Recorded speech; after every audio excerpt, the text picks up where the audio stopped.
Shalom, everybody, and welcome to the Yishai Fleisher Show, broadcasting live from Judea to the world. You're a part of it, wherever you are. Shalom, and welcome to Malkah Fleisher. Malkah. Hello, Yishai. It's been so long. Yes. Well, you missed a few weeks, so it's great to have you back on the show. And Boker Tov from Yehuda. Yes. Which is a beautiful day, Malkah. Malkah, I had a very special day yesterday. I had a very special day that I want to share it with everybody out there. It was special on two major things that happened, and then a little third, which I'm going to add into it. First thing is that I actually went to an outdoor wedding. Wow! And this outdoor wedding was of a buddy. That doesn't happen so much at the beautiful age of 44. You don't always have a good buddy that's getting married. So it was really, really fun to have a good buddy getting married yesterday. And the wedding was a mix of religious and secular, Haredi and like regular Israel, ultra-Orthodox and regular Israel, Ashkenazi, Sephardi, and Yemenite. Wow. Okay. You got all the good stuff. All the good stuff was there, and it was overlooking Yerushalayim, and it had religious music, it had some secular music, and the crowd was jumping. The couple was gorgeous, and there was just such a great atmosphere there. It was also the guy who was getting married, my friend Yehuda Sharabani. Right? Such a good name. Such a great name. And he's actually a political activist for the Likud and also works for Im Tirtzu. Nice. So it was also a right-wing wedding. Fun. And that was even mentioned by the rabbi. There was a great the rabbi himself was an ultra-Orthodox rabbi, Haredi rabbi, but was also he was like a scion, like a, what do you call it? Like from not ancestor, the other way, when you're a descendant. Descendant, thank you.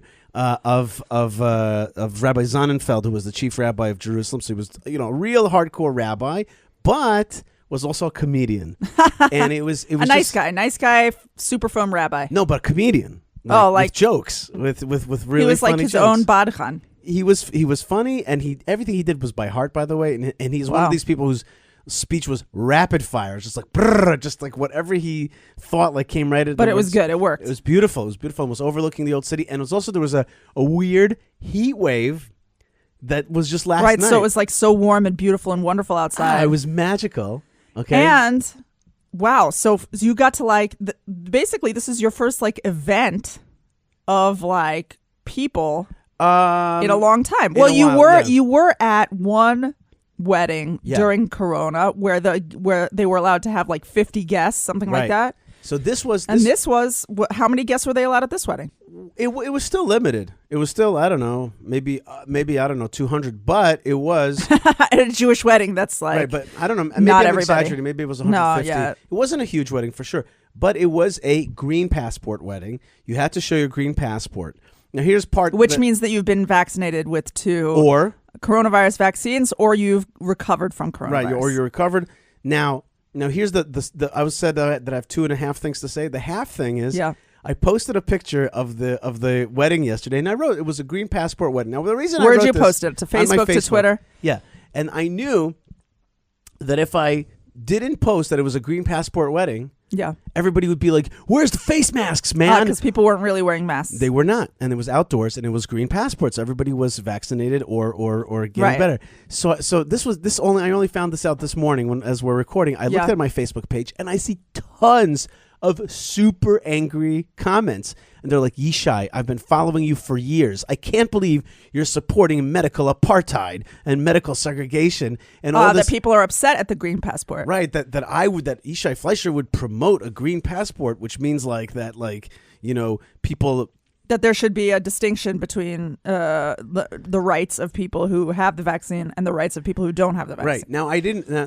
To be fair, I did not promote the green passport. I said I was at a green passport wedding yesterday, and that's why I was outside and no mask. So don't give me a hard time about that. Right. But this was the choice of the Chatan v'Kala. I didn't. Right. You weren't there to support government policy. You were there to support a bride and groom. Right. And I mean, was it fun that it was like a green passport thing? Was it fun? Was it fun that there were loosened restrictions is what you really mean? That's right. Yeah, it was fun. Yeah. Okay, but I wasn't. But the thing is about this world, and this is in parentheses because I'm in a really good mood. So in parentheses, I just want to say, everybody chill out.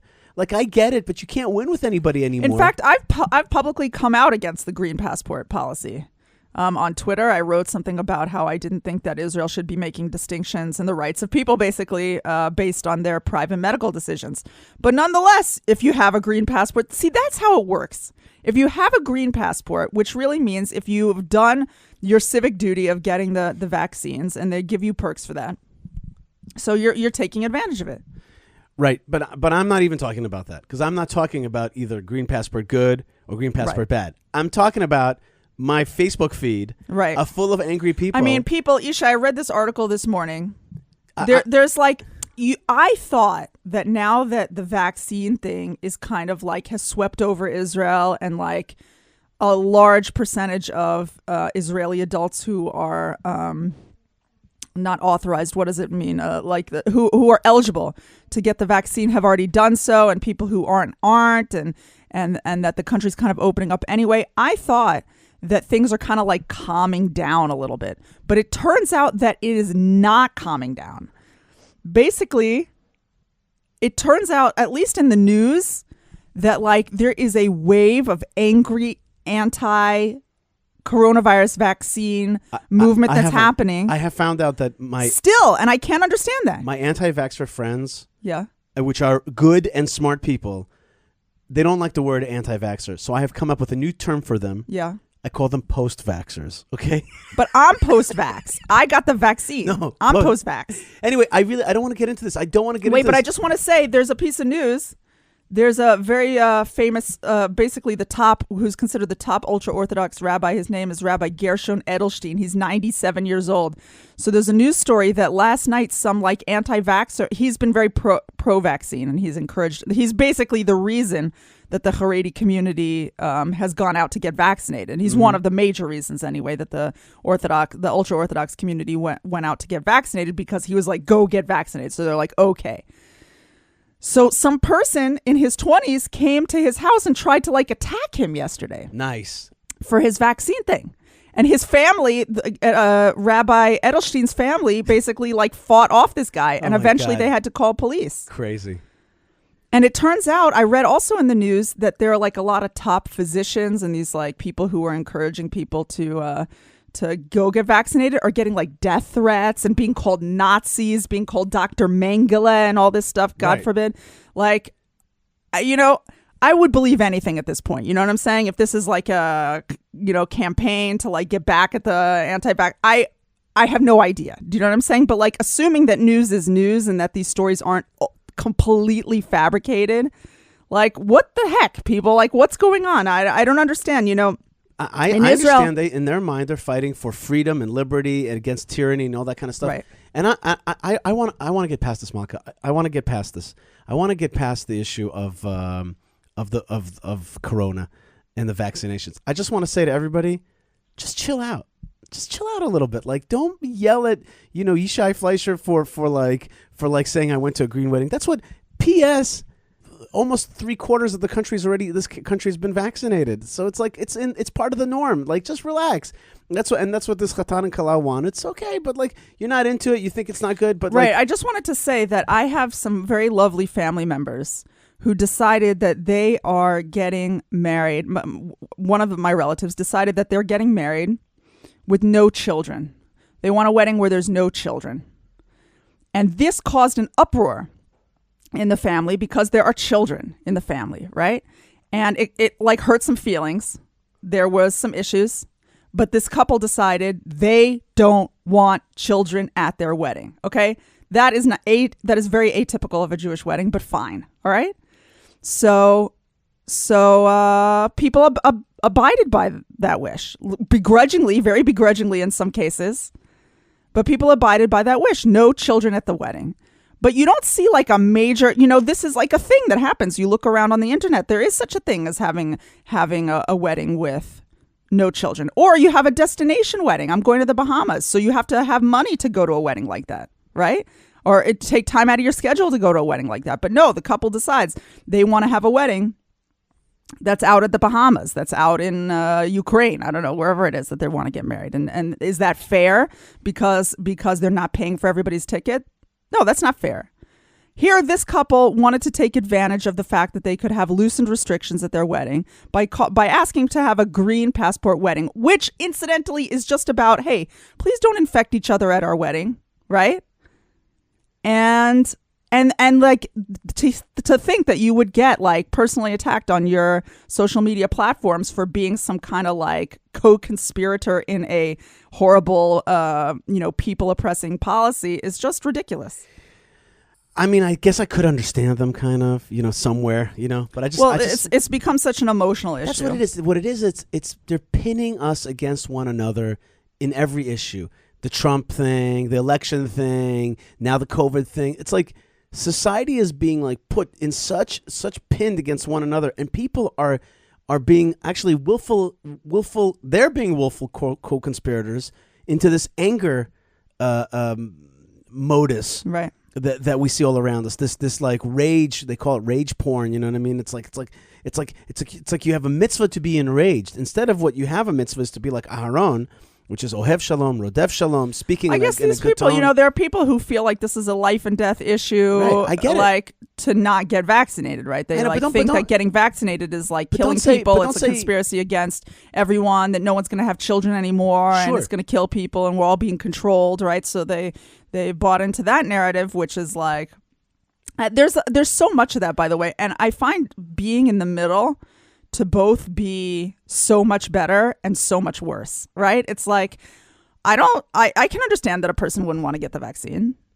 And I accept those people. And I can understand that a person would want to get the vaccine. I got it. I accept those people. But like, I find that with time, it's like less and less people who are in the middle, which is, I don't know. It's like you either think that people who got vaccinated are idiots who just like gave over their lives to Bill Gates, or you think that people who don't get vaccinated are idiots who are like out there to be like human ticking time bombs to like bioterrorize everyone around them. Right. And I don't know. Like, I don't know what to do with this. I'm hoping that this ethos goes away. But you also see that Yishai, like you're saying, it's so much more now and like a blood sport culture. Right. A blood sport culture. I like that, Malkah. Where people where it's like you're always versus someone. It's so funny, right? Because like in the left, for example, like the idea of being tolerant and accepting was kind of like a left wing idea. Right? And for a few minutes it was good, right? For a few minutes it was like that really helped society. But now it's like this whole tolerance thing has actually become like cult like ideology mandates. And there's no tolerance. Nobody has it. The right wing doesn't have it. The left wing doesn't have it. And it's just a lot of like hating each other. Everyone is talking. I'm so disgusted how much people are talking about like what's going on in the British royal family right now. And if there was racism or not racism. Okay. It's like every family has a story. You know what I'm saying? And it's like, and that people are like legitimately talking about this. And it's yet again polarizing. Like, are you going to be polarized by what's going on in this family? Like, I can't believe it. Like, why are people taking the bait on this all the time? I just got to say, this story about the British royal family, it's the most self-involved story I've ever heard in my life. Like, these millionaires and billionaires are all complaining about who said what and who hurt their feelings and who has, like, outdated beliefs. It's like, do me a favor. You guys do not matter to anybody. And people are like, talking about this. Oh, yeah. I went to Twitter and I made like a tweet that was like, stop talking about this. Right. Oprah was talking about it. In any case, wait, can I just tell you something? I refuse to go down this path right now. I just with respect, the thing that's bothering me, I was just in such a good mood. Yeah. And there was this amazing saxophone player. Right. And if people want to see pictures and videos from the wedding, you can go to Yishai's Twitter and Facebook. That's right. And it was this amazing saxophone player, and he was playing Hallelujah. Like, oh, Yishai, you're a good fake saxophone player. Yeah, that's right. And then they switched that Hallelujah words to Boi Chala, Boi Kala. A song that is associated with the bride. Right, which come bride. Come bride, come. Oh man, it was the old city walls, and it was such a mix of people. How many minutes did you cry? I cried. I really let out. I really felt it. And that horn was blaring. My friend was getting married. It was just beautiful. It was a night like made for these two people. Right. And then I put their guests. And I like put this on Facebook, being like, here's the light of Israel. Right. And everybody came down on me. Sweet. Yeah, here's something beautiful. And people couldn't be like, Mazel Tov. They were a little bit, but like let it go, friends. Let it go for a second. Like, let's see past this very, very... It's like people don't want the regular life anymore. I never forget. They're too like caught up with like the adrenaline rush of rage. Yeah, of rage. That's right. I remember one time I spoke to Aryeh King, who's today the deputy, one of the deputy mayors of Jerusalem. And you had another deputy mayor of Jerusalem on your show. No, not had. On today's show. On today's show, right. Well, I'm saying you already did the live stream. That's right. For people who want to see on social media, and it's right here for you. That's today. Right. We're going to be speaking right after this segment. We're going to be speaking with Fleur Hassan, who is an amazing deputy mayor of Jerusalem and also the founder of a UAE Israel conglomerate, like a get-together organization. Cool. And she's awesome, and she's on the show this week, and just a lot of good energy from her. She's the head of like tourism for Jerusalem, and right, she's one to watch. She's one to watch, and you're going to hear from her. She's an amazing person, and so I remember that I spoke once to Aryeh King, and I said to him, Aryeh, what's happening right here on the street or something? This is some issue in Jerusalem, and he said to me, I don't deal with what's happening today. I don't think about what people are thinking today. I think about what people are going to be thinking in 20 years. Nice. And that's exactly my point. Like, everybody's so locked into the now. Like, snap out of it a little bit. Go into see the big picture, see where it's all going. Come back to the big picture. And that's what the feeling I had at the wedding. And I was amazed that it was smallified. Any case, that was. Well, I'm sure that there were plenty of people who also said Mazel Tov. Yeah, absolutely. And you know what? And even then, I'm just not going to let everybody like bring me down. It was just too good and too high. Right. For the smallness, like, you know what I mean? Right. May the wedding be something that helps you come out of smallness. Now, it's still it's still ringing in my ears, the beautiful sounds of that wedding. That's so nice. Mazel Tov. Toda rabah. And then subsequently, I went to my mother's house, rested for an hour, and took Elazar, our oldest son, and my mom, God bless her soul, and we went to the heart of Samaria last night. Got there at 10:30 p.m. to join in an IDF allowance and opening of the tombs of Caleb ben Yefune, Caleb, the son of Jephunneh. Okay? Joshua, Joshua, like fit the Battle of Jericho. Yeah. Jericho, right? The Joshua, son of Nun, if you're not sure, okay? The guy from the book of Joshua. Yeah, book of Joshua? That guy. That's the guy. And his father Nun also is buried in this town. I heard they closed off Nun. Yeah, Elazar told me that the Nun was not accessible yesterday. That's too bad. Yeah, it was too bad.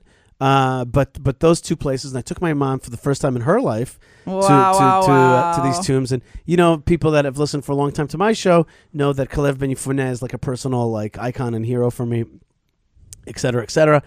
And it was just it was again. Wow. You know what I mean? You went from high to high. And there was tons and tons of Hasidim, of like they outnumbered the one of the greatest groups of Jews in the land of Israel, which is the Hilltop Youth. Okay, the best. Is that who was there basically? So Hilltop Youth were there. Yeah. With their big scraggly side locks, and they always have curly hair every time. Good looking guys. Is that weird? But the majority yesterday, way over like 60-70%, was ultra Orthodox folks. Right. Like Vizhnitzers. We had to talk exactly, me and the Vizhnitzers, we were exactly online with one another, okay? They're like, Vizhnitz? I'm like, yeah, no, they Vizhnitz. Were talking? You guys were talking Hasidiyot? What happened is that they saw my camera, my phone camera, and a lot of Hasidim asked me to take a picture for them and email it to their like email. They're like, I'm like, what's your email? They're like, WEIS1697C @gmail.com. It was, and they didn't know. None one of them had a cruddy old camera. Yeah, none of them had a good phone camera or like a WhatsApp account. You know what, Yishai? Wow, I've just come up with a great idea. Yeah. Next year you go. Yeah. and you I don't know if it's you, but somebody goes and charges like 3 shekels. Yeah, for a picture. To take a cell phone picture that they email to your mom. That's actually cool. I like that idea. You like that idea? Yeah, I like that idea. I'll set it up. Yeah, that's a really good idea.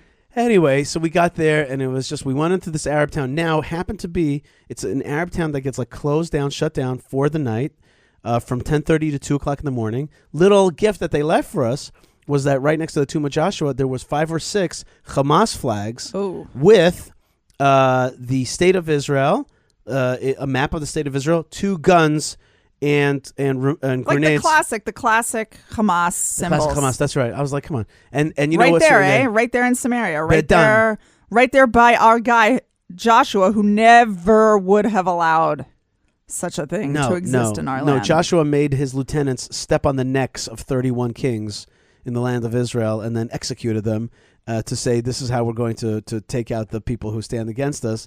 And now his grave is like embarrassed with all these Hamas flags. Right. But the army was there. So how did that work out? The army was cool, but they were making sure more that the Jews don't get hurt and that the Jews don't hurt anybody's property. But how is it that there's Hamas flags with the IDF standing right there? So our beloved son Elazar was having a great time and it was very interesting, but a young man started climbing up the pole to tear down the Hamas flag of the many flags, but one of them was in the middle of the square, and the army bade him to come down and wouldn't let him take down the flag. And this is I don't know about that. And so Elazar, again, you see I had another half here. You see a little like the little and the fifth, fly you know in what I the mean? Ointment. Yeah, a little bit because he asked me, he's like, well, I don't understand. He's like, I don't understand why our tomb is our holy tomb is in the middle of this Arab village. Why we're afraid to come in here regularly? Why is it spray painted and has all kinds of graffiti in it? Why are there Hamas signs and the army won't let us take it down? Like he was genuinely perplexed by it is genuinely perplexing. I would say perplexitous. It's perplexitous. Okay. Anyway. So that was my day yesterday, Malkah. I'm very happy to have you back on the show. God bless you. Thank you. God bless you. It's really fun. We have a great show. As I said, Fleur Hassan, Deputy Mayor of Jerusalem, is next. She's actually a descendant of a successful political family from Gibraltar. Okay, and so there's a Gibraltar thing happening on the show. So that's really fun, and you could also feel safe because that's like the Prudential Rock. That's like the your finances are safe. And and after that, Rav Mike Feuer, we're gonna rock it with Rav Mike Feuer to talk about the double Torah portion of Vayikal Pekudei, and we're gonna talk about everything from the Sabbath to God filling the sanctuary with His presence, with His cloud of glory. And so that's the end of the book of Exodus. We'll do Chazak Chazak, V'nit Chazek. And Malkah, the show happens with the help of a lot of people. There's a lot of teamwork. My best teamwork member is you, Malkah. Aww. Thanks for being on the team. You really, Thanks for letting me be on the team. Thank you. God bless you. And I just want to say that we also have folks that get the show out to other people, which is my man Moshe Herman, who does a great job. My sister Tabitha, she's not my actual sister, but she's my sister from another mister. That's right. Tabitha, Ben Bresky, rocking the audio jamming, right? He makes it, he's Sir Mix-a-Lot. He does a great job. Yocheved gets it out to the world on social media, helps out with that. And my man Lou, who is our guest producer on the live stream. so we have a lot of good folks that make things happen. So thank you very much. We also have a lot of folks that help support the show. The number one supporter of the show is you, the listener and the friend, wherever you are. So I really want to urge you to go to YishaiFleisher.com, hit the donate button page, the support Yishai and Malkah and our good work I hope our good work, including many other projects, but including this show as well. Your support makes all the difference in the world. It really, whatever you give from 18 to 1800, okay? Whatever you give from Chai to don't limit Chai. Yeah, no, exactly. Why limit it to keep going? No, but really, we do this all for you. We really appreciate you. Thank you so much. That's right. And it keeps the show widely dispersed and free, and it's fun. I also want to thank our sponsors. JewishPress.com does a great job of getting our show out and also getting out a great email every day. You love their email. Love their email, and it's called the Jewish Express. So that's something definitely to check out. They do a great job of putting out Jewish and Israeli news. our good friends and really people that I work with and for the Hebron Fund. That's the Jewish community of Hebron. That's the mamas and the papas. Now, I myself give my Meiser money, some of my tithe, if you will, to the folks that I saw last night, the Minhelet Kever Yosef, the people who help take care of the tombs of the tomb of Joseph and the tombs, all the tombs in Samaria, including Kalev ben Yefuneh and Yeshua ben Nun. The reason I give that money is because I'm not there. Right. I'm not there, so therefore I want to support with their work. But for other people, I think that sure, the tomb of Joseph is super important, and also the tombs of the forefathers and mothers. Right. We keep it beautiful, we keep it safe, we keep it open, we keep it open for you. That is the root. If we don't have that, we're in such a serious trouble. That's right. That it's indescribable. So that's hebronfund.org. And then a person who supports our show and supports our Shabbat, and Shabbat is in this Torah portion, is Prohibition Pickle. Yes, yum, yum. And I just got some great salami from Prohibition Pickle. Also ate it with the kids. It was a lot of fun. Prohibition Pickle has got a great store now here in Gush Etzion. Naftali Bennett recently visited. Oh, well, I'm sure he enjoyed it. And they're like the sweetest people in the entire planet. Chaim, the guru, chef, rock star, makes amazing. He calls it Ashkenazi, but you know what I mean. It's Ashkenazi in the land of Israel. It's brought home. We bought this jar of like roasted garlic in oil. Sometimes I eat it as a snack. Don't get close to me. But it's so yummy. It is really good, and my way of getting close to you is by eating some of that stuff as well. Yeah, if you can cancel each other out. We can cancel each other because it's cancel, but the good kind of cancel. Good cancel culture. Good cancel culture. Okay. That's funny. Yeah, good cancel culture. Okay.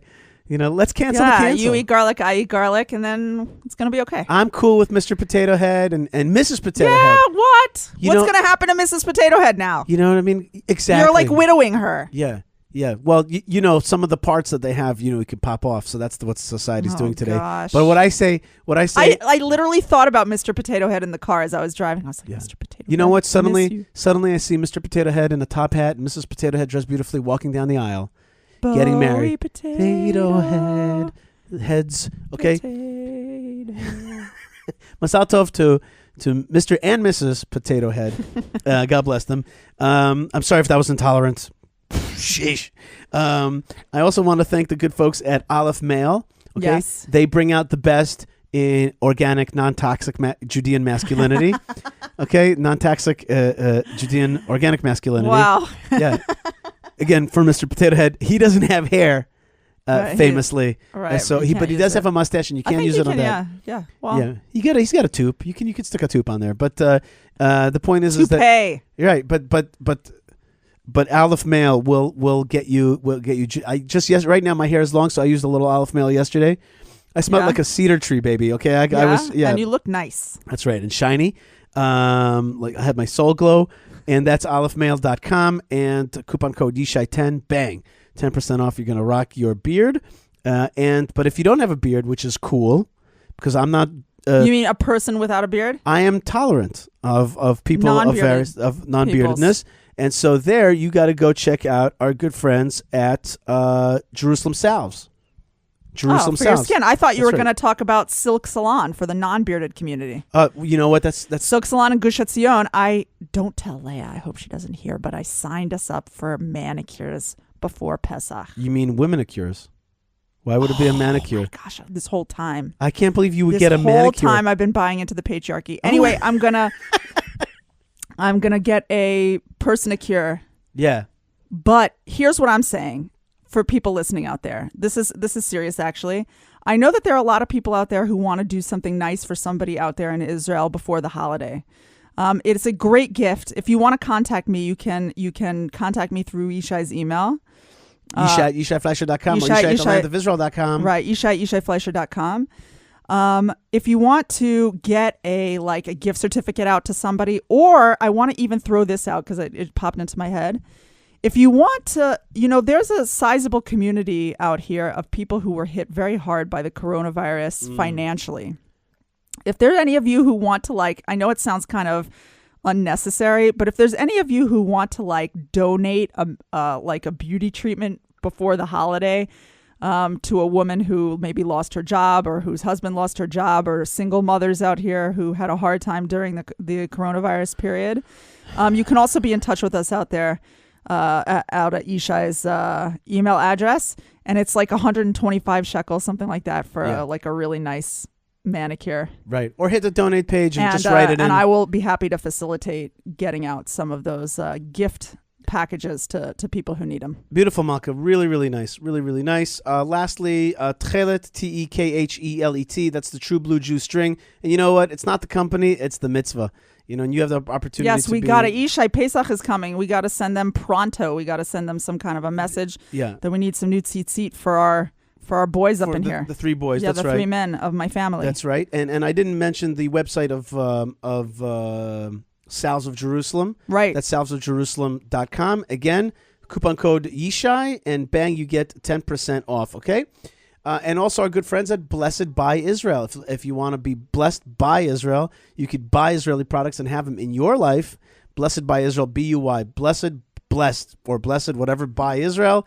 And coupon code Yishai will get you 12% off. So good. And get some Israeli olive oil. You know, that's if you don't have a salve. I haven't checked their page recently. I wonder if they have anything for Pesach. Yeah, I'm sure they have some good stuff. They definitely have jewelry and pottery and great stuff to make your holiday better. That's right. And this is a not usual advertiser with my show, but I want to mention a sponsor of my show. But I do want to mention J-Brick. Right now, they've got some Afikoman gifts. They got some great. J-Brick makes Jewish Lego sets, Jewish-themed Lego sets, and they have some great Pesach stuff now. I get their email, and it's so cute. Yeah, what do they have? Do you remember one? They have a Pesach Seder plate. Seder plate. They have Pesach Seder plate. They have all kinds of stuff. They have people sitting on a bima, really, really like a Torah reading from a bima. Really neat stuff, and I think you're going to really appreciate it. So those are some of our sponsors, and there's more. And the greatest sponsor of them all is God Almighty. So if you want to be a patron of our sponsor, then learn His Torah, say His prayers, give tzedakah, yeah, praise His name, and give tzedakah, and be good and righteous and judge kindly, and then you'll be walking in His footsteps as anthropomorphically. And He gives you endless coupon codes. That's right, anthropomorphically speaking. Yes. And I also want to talk about just two more little sponsors, which is the Land of Israel Network, thelandofisrael.com, which hosts our show and many other great shows here. And speaking of the Land of Israel Network, the Land of Israel. Okay? Itself. That's right. Here we are. That's right. I remember that you and I are big fans of a book called Ema Banim Smecha. Yes. There's a few different versions of it, which you should definitely get, Ema Banim Smecha. One of the things that he says is that the rabbi was running from the Nazis, and he says that he lost his tefillin, and then somebody gave him one pair of tefillin, somebody gave him another pair of tefillin, and somebody gave him a sidur, and somebody gave him a talit, and finally he had a whole set. He said, but I didn't have the bag to hold it together. He says, that's Eretz Yisrael. It holds all of our different things. It brings it together into one thing, and that's the great gift of our time to be able to be part of it. Next week, I hope, no promises, to talk about Israeli real estate being sold right now. That's going to be a good one. I wouldn't miss that one. That's right. Israeli real estate being sold, especially to folks around the world who are interested in purchasing, who have woken up to the reality of this time. They are woke for real. That's right. Woke. That's right. That's Jewish woke. Jewish woke. Woke up. I like that.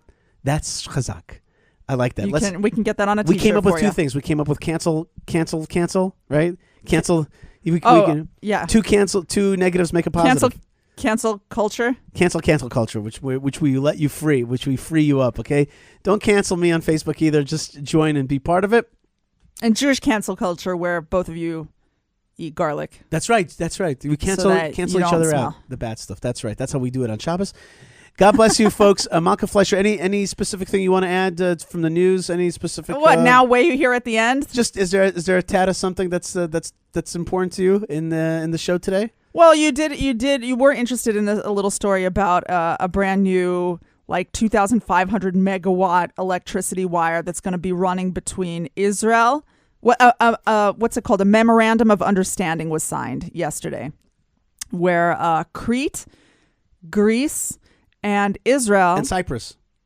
I think Cyprus is in it. Yeah. Okay, let me see. Yes, Cyprus. Yeah. You're right. Yeah. That's the kind of Greek triangle. Sorry, you're right. Israel, Cyprus, and Crete. Israel, Cyprus, and Crete. But Crete is part of the European. It's like Greek Crete. Yeah. Greek Crete signed say that a lot of times. Greek Crete. Signed a memorandum of understanding that it's going to lay down the longest ever undersea power cable linking all the electricity grids. It's going to be 745 miles long. And there was a video conference and they all signed it. And basically, it's going to provide Israel with emergency power in case Israel needs emergency power. But also, it turns out that I think it is, Cyprus, which is the only country that is an EU member state that is not connected to like another country's power source thing, power grid. Yeah. So that's a big mazel tov for Cyprus. Yeah. They can finally get connected. You know what? It's so funny, but speaking of Cyprus, Yishai, you sent me this week such a link. What was it, to Carnival? I can't remember the name of it. No. Which one was it? Not Carnival. Royal Caribbean. Royal Caribbean is going to be running now cruises from Haifa all up in this area, all because we're on a nice, beautiful waterway, the Mediterranean Sea.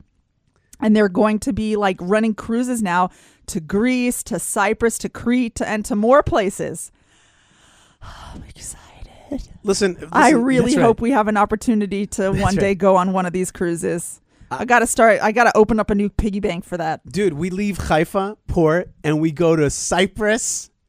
We go to Greece. We go to Crete. Oh, man. We got to do that. We sail. Can you can you learn about Crete or something so you can be like the scholar in residence? Well, people that don't know about Crete are not Cretans, it turns out. Cretans. Okay, there you go. So yeah, I'm excited to visit those Greek islands. So want to go on a cruise. Oh, it's going to be awesome, Malkah. It's going to be awesome. It's going to bring us back to Haifa where I was born. Yes, let's do it. Oh, beautiful Haifa. Oh, man, what a dream. I signed up. I went to the website. Yeah. I signed up for the emails, the little so I can at least see the pictures of my email. No, we got to go. You're going to be posting the pictures, Malkah. Okay. Yeah. Tfu. Little dolphins are going to be like... It's actually... That sounds like a turkey. Okay. Well, you're very much better than me. I grew up by the sea, sweetie. Anyway. What, were you raised by dolphins? Yeah, so my name is Merman, okay? And okay, so we'll be swimming along with the dolphins to Greece, our important new ally here in the Middle East. Most important thing is that Israel's got to become a naval power. That's something I really believe in. And when I'm prime minister, you bet I'm going to get another submarine. Yes, and we're going on one of those. We're going to go on a prime ministerial cruise. Yeah, that's right, in a sub. I never forget. In a sub. I never forget when Bibi came out. One of those German subs parked off of the coast of Israel. He climbed up. Yeah, I was like, hey. I was like, that is a moment in history. Yeah, that is a moment in history. All right, folks. There's a lot of great moments in history. There's a lot of great cruises of the cruise of the journey of the Jewish people and our great friends around the world. The light that's coming out of this country, out of this state, out of this land, and out of God's dream coming to fruition in our life. We have a small part in it. Thank Hashem for every moment that we have. Just even a bissel, a shtickle, a schmear of a touch. Of this great thing, and you're a part of it wherever you are. Malkah Fleisher, I want to wish you a Shabbat Shalom. Thank you, Shabbat Shalom. And I want to urge everybody to stick around because we have the great Fleur Hassan next. So good. She's really great, and it's a great interview. And she was just totally on fire. And right after that, of course, the immutable, the ineffable Rav Mike Feuer, the one and only, joins me for Torah portion of the week. So God bless you guys. Stay tuned, stay strong, stay connected. We'll be right back with more, with lots of love from the land of Israel. Shalom. All right, folks, we are back here on the Yishai Fleisher Show. We have a special guest today, which I'm really excited about. I've wanted to have her on the show for a long time. Fleur Hassan-Nahoum is the deputy mayor of Jerusalem, which is like the greatest job in the world, right? You got Yerushalayim, the greatest city in the world. And you got the greatest job to be the mayor or deputy mayor. And we just had the mayor of Jerusalem, Moshe Leon, in Hebron. And now we have Fleur with us on the show today. And Fleur is an Israeli politician and policymaker. She's actually, as at least says this on Wikipedia, the only British citizen to have a high office here in Israel. We'll see if that's true or not. She's in charge of foreign relations, international economic development, and tourism. She's also the co-founder and founding member of UAE Israel Business Council. So the UAE Israel thing, the whole Abraham Accords, Fleur is on that as well. Fleur, shalom and welcome to the show. How are you? Wonderful being here, Yishai. I'm glad we got to do this finally. So do you have the greatest job in the world or not? You know what? Yes. But there are days when it's really tough job because, Jerusalem is probably the most complicated city in the world. But it's really, I pinch myself some mornings and I'm like, what did I do to deserve this? That 3,000-year-old capital city of our people. And I get to somehow represent it and work for it. So, yeah, I'm thrilled most of the time. That's right. Well, the times that you're not thrilled, that's when you know it's work. That's what exactly. I always tell them. That's right. That's when you're actually being paid to do a job. Exactly. Fleur, you actually come from a political family. Your sister, I think, is a what is she exactly? She's a member of Parliament of the Gibraltar Parliament. Right, Gibraltar. And your father was the mayor of Gibraltar for a very long time. Is that right? The first mayor and then the first chief minister, which is like prime minister. For a long time, though. How many years was he in this position? They think Bibi's been in power for long. How long was he in power altogether, your father? Well, overall, about 30, 40 years. Now, Gibraltar is, I might have flown over Gibraltar. I think I landed in Spain one time, and of course in America we have a bank called Prudential, and it's got the big symbol of the rock. I've seen it on James Bond films, but yes. What's it like growing up in Gibraltar? What's that like? It's very kind of kibbutzzy in a way. It's like a small town where everybody really knows it. If you're Jewish, everybody knows you, and they know your business. If you and Jews and non-Jews and Muslims and Christians live in real coexistence and peace. And this is something that really informs my work every day, that I know what it can be like when people just get along. And so the Jews, everybody knows everybody's business. And the non-Jews practically know everything as well, and everybody knows everything about each other. So it's like one big kibbutz, but it's also very kind people, very kind of warm people, very Mediterranean people, and there's never been, no real anti-Semitism. Look, imagine my father was a very proud Jew, observant Jew, who got elected 8 times, and everybody knew who he was, and everybody knew he was Jewish. And I think it takes a special town, right at the beginning of last century, after the Second World War, to elect a Jewish head of state again and again and again. Mm-hmm. How are the beaches in Gibraltar? Is it also good water there? Not great. It's like European beaches, like brown. They're not like beautiful Herzliya, Neharia beaches or Caribbean beaches. No, it's not that. But it's a beautiful place, very Mediterranean. People are lovely. The food is great. The Jewish community is lovely. We have beautiful synagogues, old Spanish, Portuguese, Moroccan synagogues. We have wonderful customs. It's a wonderful community that's been there for hundreds of years. So I guess that growing up in a place that is multi-ethnic, and what are the ethnicities there? There's Spanish, there's British people. What else is there? There's Indians. There's Moroccan Muslims. Yeah, that's about it. Muslims, Indians, Catholics. The Christians are mainly Catholic. Jews. And it's really wonderful. I have to say, it's a very, very warm, welcoming place. If you go to shul on Shabbat and somebody notices you're a new face, you'll get about 4 invitations for Shabbat lunch. That's the type of place that it is. That's good. That's really fun. So coming from a multi-ethnic type place, multi-religious, multi-ethnic place, and also coming from a political family, I have noticed that people that come from political families oftentimes do well in politics the next generation because they have it in their blood. They see what it's really like. And I wanted to ask you, how much of growing up in your father's house, I guess you and your sister both became, are in politics. Yeah. And I don't like the word politics, though, by the way. I like the word leadership. I'm not always... Well, you know what, Yishai? I wish every politician was a leader. Unfortunately, they're not. But I know what you mean. Politics has become an ugly word. Isn't that sad? Well, look, I do think that... I'll tell you this.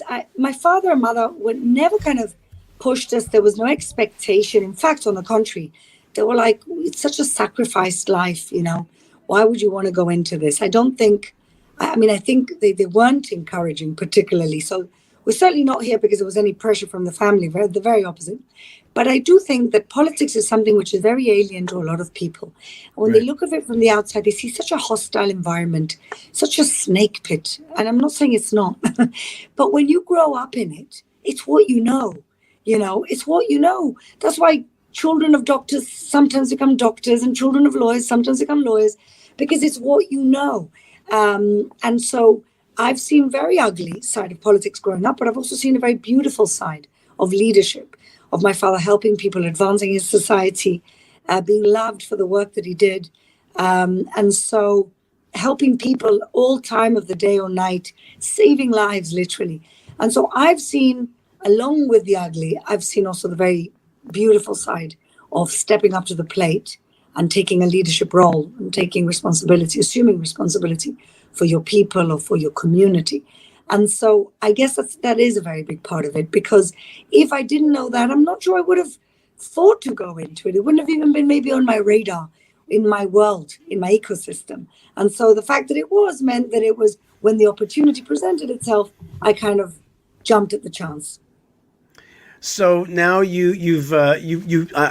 don't want to go through the whole history, but you went through a few different political parties.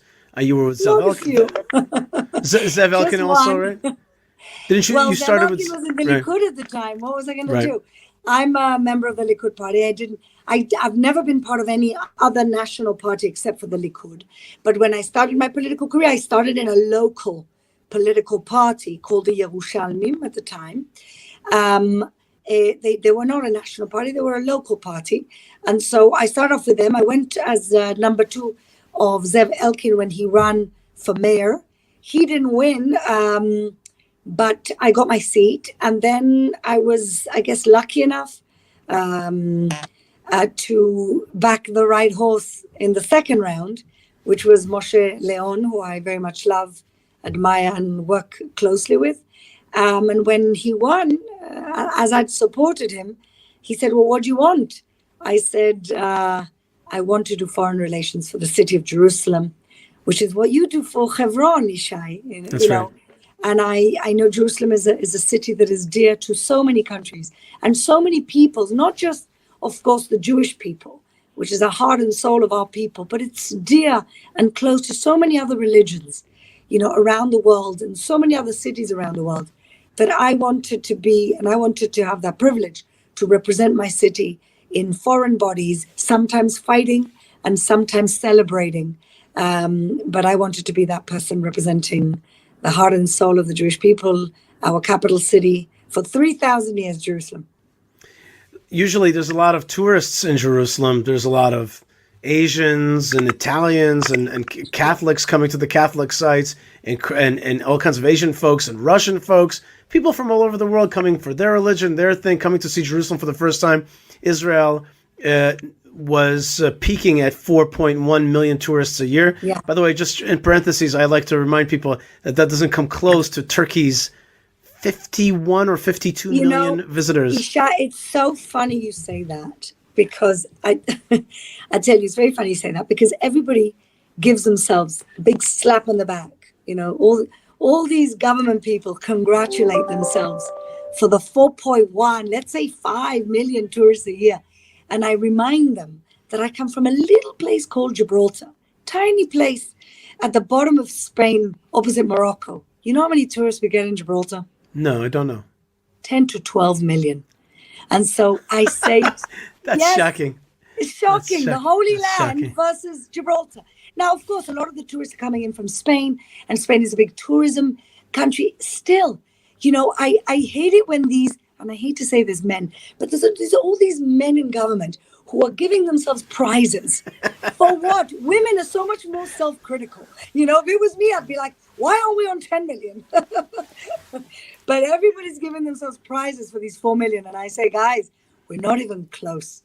But by the way, just so you know, like there's a pasuk, a verse about Leah, and it says, "Vatere kisnuahi." She saw that she was hated, or disliked, or disfavored, but it never says that Yaakov disliked her. So I saw one of the commentators say, Leah, she's like a righteous person, and in what you explained, like women do, she's self-critical. She saw that she was a person who's always hating herself, in the sense that she was always challenging herself, wanted more, wanted something better, was not satisfied with everything, was not patting herself on the back, and that's why God, gave her the children that she had. In any case, I digress.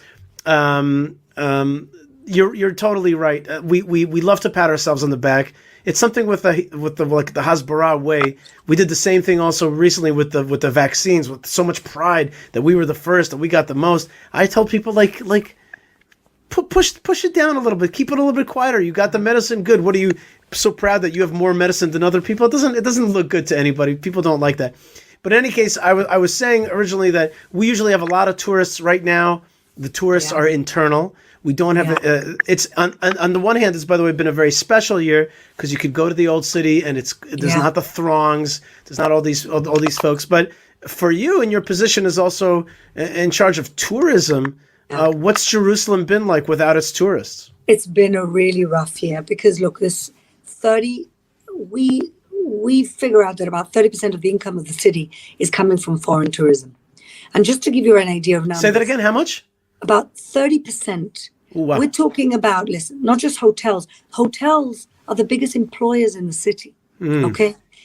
We also have all the cafes and the restaurants. Sure. And all the shops and all the arts and crafts. There's so much in Jerusalem which is connected to the foreign tourism that you can't separate that from regular small business life because it's so intertwined. The success is normally about the foreign tourists that come to the city. And just to give you an idea, Jerusalem has 80% foreign tourism as opposed to 20% internal tourism, local tourism. Eilat, for example, is the opposite. 80% local tourism and 20% foreign tourism. Right. And so it was a catastrophe. So what we did last summer was we did a big campaign. I did this with Rav Rafi Peretz, who is still the Jerusalem Affairs Minister. And we did a very big campaign around Israel, saying to people, you don't need to go to Chul, you don't need to go outside of Israel, come to Jerusalem. Right. And there were you had posters that said Achi Chul Ba'aretz. So this was my concept, and I was very criticized for this because people are like, how can you say we're Chul? I said, guys, this is not a principled sentence. This is a marketing sentence. Right. The 4 million Israelis that leave the country every summer to go to Europe and Rome and Prague and this and that. I want them to think, hey, we have something better right here. Right. We are more exotic than anywhere else. That's right. That was the concept. It worked. But people were like, "Oh, what are you saying?" I understood. I also saw people there. Yeah, I understood it. I definitely understood it, and I also know just simply from my experience with the other Israel, with the Israel that I do Army Reserves with, the Tel Aviv Israel. Exactly. That in their mind, they actually tell me. I have heard it said before. They're like, when I go to Yerushalayim, it's like I'm going to Chutz La'aretz, and they don't mean that derisively. They mean that it's just a different. Exotic. Yeah, it's exotic. It's exotic. And and we have, you have Roman ruins here. People don't get that. and you have so many layers and layers and layers of history. You have 5-6 European capitals in one place here. That's right. And that was the concept to me. The concept was tell those exactly that other Israel that you and I are less a part of, the Israel that is secular, disconnected to that kind of the heritage part of our tourism. And say, look what we have here. And it worked. Every weekend, during the week, we were full 60, 70%, a lot. The weekends, we were 70 upwards percent. Every weekend was full here. So the campaign actually worked. And then we were going into a Selichot campaign. And then the second lockdown came. So we did our best in what we could do. We did something very unique, which was buy product. We bought vouchers for tour guides, so that tour guides could have some oxygen, some income coming in. We bought entrances to tourist sites. And what we did was that anybody who came for a weekend or for one night to Jerusalem, they got an envelope with tickets for things so that not only we would be able to get the economy going, that people would have an incentive to come here as opposed to go somewhere else. So that campaign worked very well. Listen, you can't go close to the foreign tourism, but it worked. We've done a lot of online stuff to keep the Jerusalem content pumping around the world with our evangelical friends, etc. I'm very, very much into that, and have been producing a lot of content for our friends from abroad, and just keeping Jerusalem, our name, our pictures, our visuals, in the conversations from around the world for the people who are dying to come back. And so really, it's Jerusalem without its tourists is really a very, very depressing thing to see. But we're hoping that it'll be now less time until everybody is able to come back. Absence makes the heart grow fonder. So people will be yearning to come to Jerusalem. And we hope to see that 4 million ceiling break. There's just a few more things. I know we have a limited time, so just quickly a few more things. You've also been one of the people spearheading the relationship with the UAE and our new friends under the Abraham Accords. That's such an exciting project. Oh, it's so exciting. And you've also pioneered a women's face to the Abraham Accords. And I wanted to ask you about that. You've been over there. You've been treated, welcomed very warmly. Yes. And there really is a sense that this piece, as opposed to other pieces like with Jordan and with Egypt, is warm. It's excited. We're in a closer wavelength in terms of how we want to see the future of the Middle East. So tell me a little bit about your relationship with the UAE. So absolutely. It's funny because for about a year and a half, I was in deep conversations with our mutual friends, Ariel Lightstone and Ambassador Friedman, all about, I didn't realize, they knew, of course, but I didn't, that peace was going to be signed so quickly. But we were definitely talking about mutual projects between Israel and the UAE. Of course, my angle is always Jerusalem, and how we can, do under the radar normalization. A good friend of mine, my co-founder, Dorian Barak, has been doing business in the Gulf. He's an American Israeli for many, many years. And he's been telling me for ages, Fleur, this is the new frontier for Israel. The Gulf. This is a moment to become a regional partner. And so we already in June set up this business council, kind of very under the radar, low key. The next thing we know, the announcement comes, and we just jumped headfirst. We set up an online platform, which today has created a community of 4,000 Emiratis and Israelis, almost equal amounts, which is incredible. And what we wanted to do, we felt we needed to create, peace is signed on the top, but peace is made from the bottom up. Mm-hmm. And what we wanted to do was provide that platform for people to talk to each other, do business together, because through business, you get to know each other's cultures, you build trust. And so we created this online platform. We went out there, we met such warm people. Yeah, I felt so much at home. And look, I also have the extra thing that I'm a Sephardi Jew. And I think, and this is what, I always try and say to our friends in the States, when they try and portray the Palestinian-Israeli conflict as, white against black. There are Jews that are ethnic. There are Jews. My mother's from Morocco. My husband's family are from Iraq. We are Jews of this region. And so when I went there, apart from the fact that my name is such an Arab name, I felt at home. They felt I was one of them. We have such cultural similarities. There's way more that unites us than what divides us. And they were so warm and willing and open. Their hearts were open to this peace. We're curious about each other. Everybody's asking me about Judaism. We're asking them about their customs, about their family customs, about their religious customs. And so this really has been one of the most formative, one of the most significant experiences of my life. And I'm so happy that I was able to be part of something so positive and forward-thinking for our country. Right, and for the region. And okay, so now let's get to the last part of the conversation.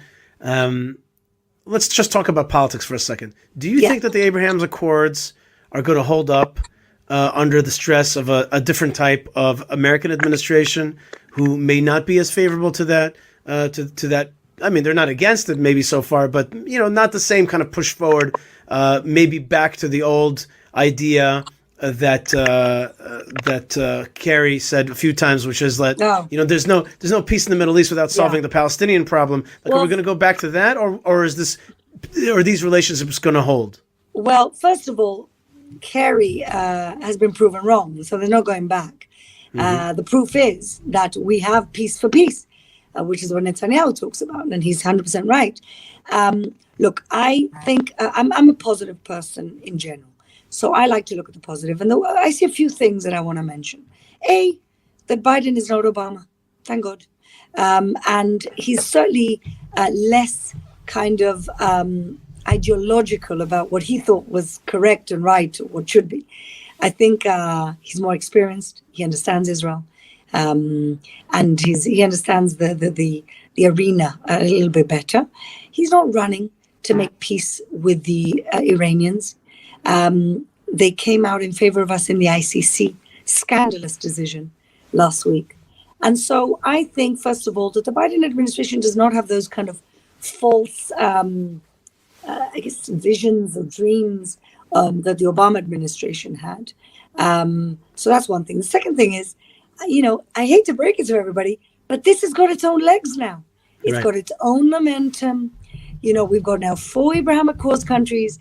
I reckon Oman and Saudi Arabia around the corner, and that's going to be, especially Saudi Arabia, deeply significant. We're talking about 2 kingdoms where the young generation is taking over from the older generation, and they're Western educated. They have Jewish friends.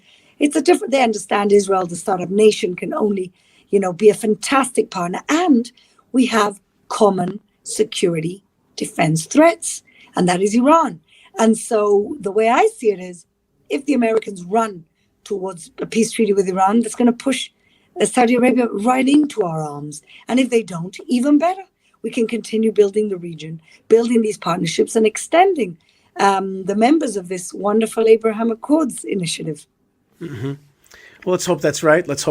Because there could be, some people may worry that there could be a cooling, depending on how powers line up. But I think I agree with you. Let's get to the last part, which is the question of, you mentioned Netanyahu. Netanyahu is looking sprightly, and he's back out there in the field doing Zooms, doing his videos.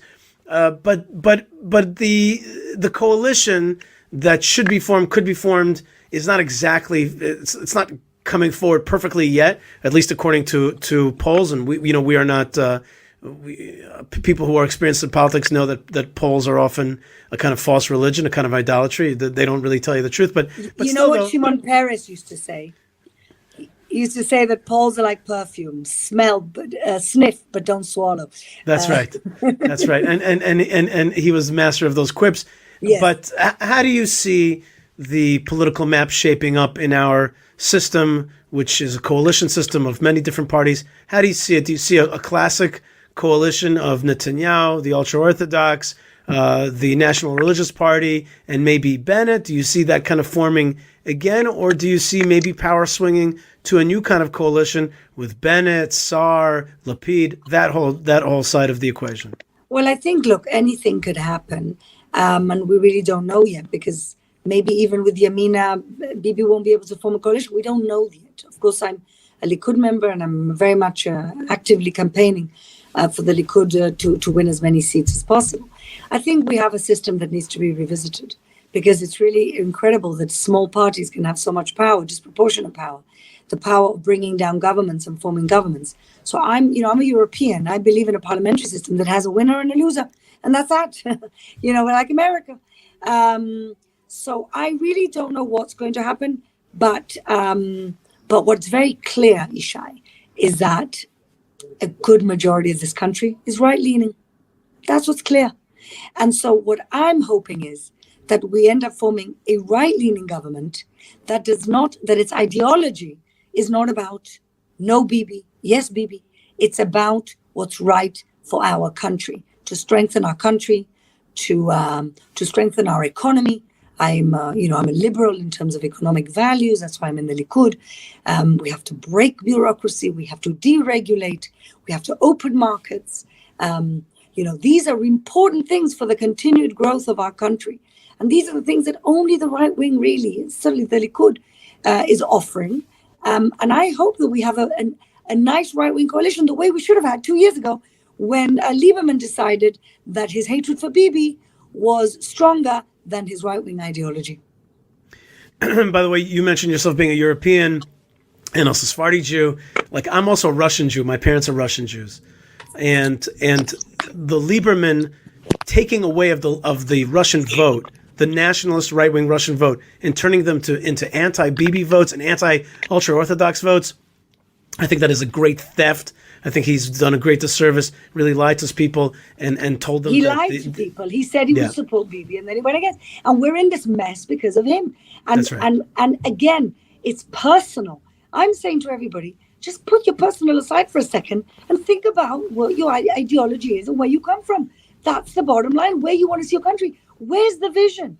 I want to see the vision of these people, not just, oh, we hate Bibi because he did this to me and he did that to me. That's not what it's about. It's not about you. It's not about you. It's about the collective and it's about your people. And that's what I want everybody to get over. Fleur, thank you so much for joining us. You are the Deputy Mayor. Fleur Hassan-Nahoum, you are the Deputy Mayor of Jerusalem.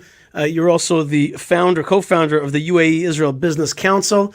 And you're at the Likud. And you have the great merit of being part of Yerushalayim. You're a Kodesh reborn in our time, and really bringing a vision of King David of 3,000 years ago, of Abraham, into our lives, into the lives of millions of people around the world who see Jerusalem as a spiritual capital, and also a great capital of the great state of Israel. You have a great job, and keep up your good work. Thank you so much for being with us. Yishai. Thank you. Kol Tuv. All right, folks, you are listening to the Yishai Fleisher Show, and so fun to have Fleur Hassan with us, and so fun to have you with us. So write me an email, yishai@yishaifleisher.com, and if you want to talk with the Fleur, if you want to send her an email, send me an email and I'll forward it to her. No problem. It'll be just that easy. You can communicate with the Deputy Mayor of Jerusalem. And it's such a schut, such a merit to be alive in this time where we have a Jewish state reborn in this land. And the state of Israel can be understood, like Jerusalem is also a name for all of Israel, right? Like any capital is a name for that country, like Washington is like America. But Jerusalem, the fact that it's reborn in our time, means that there's a Jerusalem in this world. There's a capital of spirituality that everybody could turn their face towards.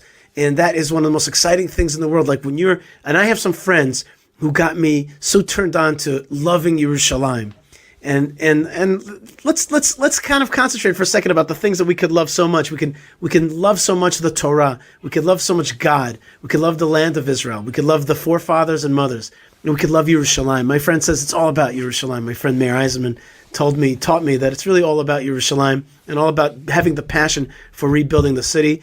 And I have so many friends who are involved in just the rebuilding of just that city, but through the rebuilding of Jerusalem, you rebuild the whole thing. The whole thing gets stronger, and God is giving us strength to give Him an abode in this world. That means that God has decided something amazing, and we're a part of it. So I want you to write me an email with the hashtag Jerusalem ! With a picture of Jerusalem, with a drawing of Jerusalem, and tell me how Jerusalem is in your life. So right now, Johan Biju George says, I hope to visit the City of Peace one day. That is a good one. City of Peace is a good name, but my favorite is Ir HaNetzach. You're right, it's called also City of Peace, but I like Ir HaNetzach, the eternal city, Yerushalayim, the eternal city. What an awesome schut it is to be broadcasting to you, and to get strength from God to send out this message to the world. More great stuff is on the way. Tune into our podcast as well. We're going to have Malkah Fleisher and more great stuff, and also all of our sponsors, all of our friends that make the show strong, free, spread out to the world, and broadcasted here from the Holy Land. God bless you wherever you are. Shalom. All right, folks, I hope you enjoyed Fleur Hassan. She is awesome. And really one of the rock stars, which tells you, people say to me sometimes, we don't have Gedolim in our age. We have Gedolim, we have Gedolot, we have amazing people who are part of this process of moving it forward, and they're coming from all over the world, like places like Gibraltar, and that's just a gift for our time. Let us recognize the great people in our time. Speaking of great people, here's Rav Mike Feuer joining me for a convo about the Torah portion of Vayikal Pekude, the double portion, which finishes off the Chazak of the book of Exodus. Shalom, everybody, and welcome to the Yishai Fleisher Show, broadcasting live from Judea to the world. You're a part of it wherever you are. Shalom and welcome to Rav Mike Feuer, who joins us from the Pardes Institute. Shalom, Rav Mike. Hello, Yishai. It's good to see you. It's great to see you today, and I'm excited for today, Rav Mike, because today I have a wedding. Wow. Okay? Yeah, and I'm going to. And without any judgment, everybody, I'm going to be flashing my green passport, okay? Which means that I've been double inoculated, and friends on both sides. Some say Yashar Koach, some say you'll be enjoy your microchip. That's right. You know what I tell my let's call it post-vaxxer. They don't like being called anti-vaxxers. So my post-vaxxer friends, I just made that up. Is that funny? My post-vaxxer friends, I had this joke with them. I said to them, it's through natural selection, you guys are Luddites, you guys are against technology, so through natural selection, you won't be here much longer, and the inoculated will survive. And they reply in kind when they say quickly, yes, that's true, except the opposite. You're the one who's right. You're not going to be able to reproduce because it's going to destroy your genetic material. Therefore, in any case, all that aside, and please, friends, let's raise ourselves above the great vaccine debate. And I'm just excited that I'm going to a wedding of a buddy. Asks Lou Weiss, "Are you officiating at the wedding?" No, I'm not officiating, but the likelihood is if I get there in time, the rabbi will ask me to do something since it's a wedding of a traditional but not fully observant person. So likelihood is that they'll ask me. He's going to take one look at you and say, "That guy is in my corner." That's what they do. They do it every time when I come to these weddings. You look like a Jew. Yeah, I'm like, yes, I'll hold the pole. I'll sign this document, whatever it is. Yes, I will attest to the fact that they are indeed married. That's right, I will, exactly. So I'll even make a book. And then tonight, Rav Mike Feuer, they are opening the tombs. They're opening an entrance to the tombs of Kalev ben Yefuneh and Yoshua ben Nun in the village of Kifel Charis or Timnat Charis. It's got two names. And it's right directly north of the town of Ariel. It's abutting Ariel on the north side, and the army is opening it up tonight. So I'm going to be taking one of my sons, and my mother, hopefully tonight, to the tombs of Kalev ben Yefuneh and Yoshua ben Nun. This is in time for my son Elazar, who's actually finishing the book of Joshua in school, to connect with a man. So I'm excited. I'm excited to be. Wow, it's an adventure. Yes, I'm excited to be getting out there, and that life is opening up again. And I've downloaded the green passport to my phone, and we're ready to go. We also have a big Torah portion coming up, which is what's the word I was looking? I had a word for it, now I forgot. It's a whole lot of info of the creation of the tabernacle. And its vessels and vestments. So I want to read a little bit in a nutshell what these two Torah portions are about, and then we'll get to discussing it more nitty gritty. Sure. So the first thing is that Moses assembles the people of Israel and reiterates to them the commandment to observe the Shabbat, and this is understood to mean that the Shabbat is not allowed to be desecrated for the building of the Mishkan Tabernacle. Yeah. And so, by the way, today we're going to tackle the tabernacle, and we're also going to, we have a knack for the tabernacle, I think. We have a knack for tackling the tabernacle? That's right. A knack for tackling the tabernacle. I want to try, that's a good one. A knack for tackling the tabernacle. Say that. Tabernacle. There you go. Okay. So then after that, Moses is going to convey God's instructions regarding the making of the Mishkan. The people donate. Now, this is going to be the big thing. It's going to be donating the requirement materials in abundance, bringing gold, silver, copper, blue, purple, and red dyed wool, goat hair. I definitely would have brought the goat hair. That's right. Bring the goat hair, the spun linen, animal skins, wood, olive oil, herbs, and precious stones. And Moses at some point has to tell him to stop giving. Like, okay. That's right. Hold there. A team of wise-hearted artisans are going to make the Mishkan and its furnishings.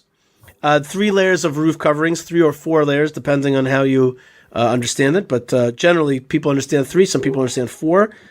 48 gold-plated wall panels. That's a lot of gold. That's a lot of gold. 100 silver foundation sockets. Where you get this laundry list from? Yeah, I took it from Chabad.org. The Masach screen that fronts it. Oh wait, I missed one. The Parochet veil that separates between the sanctuary's 2 chambers. The Masach screen that fronts it. The Ark. The cover with the cherubim, the cover of the Ark of the Covenant. The table and the showbread. That's where the 12 loaves are placed. The 7-branched menorah with its specially prepared oil. The golden altar and the incense burnt on it. The anointing oil. The outdoor altar for burnt offerings and its implements. The hangings. Posts and foundation sockets for the courtyard. The basin and its pedestal made out of the famous copper mirrors which we discussed last week. So that's going to be Vayakel. Now, I want to ask you, and there's also Pekude we'll get to in a second. I want to ask you, Rav Mike Feuer, we started the book of Shemot, the book of Exodus, with the life of Moses, with the birth of Moses, with the Exodus, with the splitting of the Red Sea, and we got to Mount Sinai. We're going to end this very same book, which is the book in English called Exodus, and the rabbis too understand this as the book of liberation. We end the book of liberation with blueprints about how to build a tabernacle. How does that jive? How is that a kind of a fitting end to like the personality of Moses, the fight between Moses and Pharaoh, the Exodus? Like that is a very kind of human story, and we're finishing up with blueprints for how to build a tabernacle. Do you think that connects right? I think absolutely, because one of the great dangers of a redemptive story is that it come to an end. I mean, there was like once upon a time that happened to those guys over there. Maybe I draw lessons from it, maybe some inspiration, but I don't necessarily see it as my story. And that was a problem, by the way, as we think of that now, 3,000+ years later, but just remember that is the same problem for the children of the slaves that came out from Egypt as it is for us.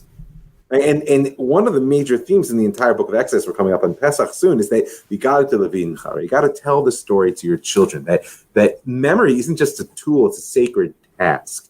But memory functions in many ways. And so therefore, the way I understand the structure of the book of Exodus is that the Mishkan is the vessel to hold a redemptive story, right? That we're getting these blueprints at the end in order that we understand that the Yetziat Mitzrayim, the sort of arc of the Exodus, didn't happen once upon a time. It's something which needs to be continually an ongoing process, which is why, of course, ultimately the tabernacle and the Mishkan is replaced by the Mikdash, right? And if you think about it, on Pesach, the central text of the Magid, of the retelling the story, is the text of Arameo Vedavi, that my father was a wandering Aramaean who went down to Egypt. They're in the temple, the most permanent fixture, please God, let it be soon, let it be now, that the Jewish people know. We're going to tell the story of when we were wandering and we had to come out from God Save Us. Why? Because that's the vessel that can hold that story and make it real for every single person. And so therefore, every redemptive story has to have a vessel. Otherwise, it just becomes a fairy tale about once upon a time this happened to somebody else, and maybe I'm inspired, but it's not my story. So what you're saying is basically it's going to house the continuation of the story. It's going to embody the story. And that reminds me a little bit about this past year. In the last week or two, we've been allowed to go back into the synagogue, the physical synagogue, the prayer house. And I must say that while I enjoy praying outside, to have the structure again with the books and with the Aron Kodesh, with the Ark of the Ark that holds the Torah scrolls, it's been very. The value of the synagogue has grown in my eyes. It's not going to be true for a lot of people. That's a big story that's going to be told.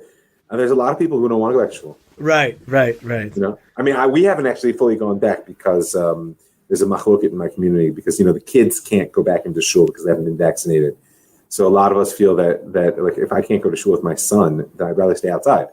Right. It's a lot easier because the weather has turned as well. I mean, right. The weather is fabulous. There was a story right like even 2-3 weeks ago when it was cold, driving rain. Now it's actually kind of nice. I like the ambiance.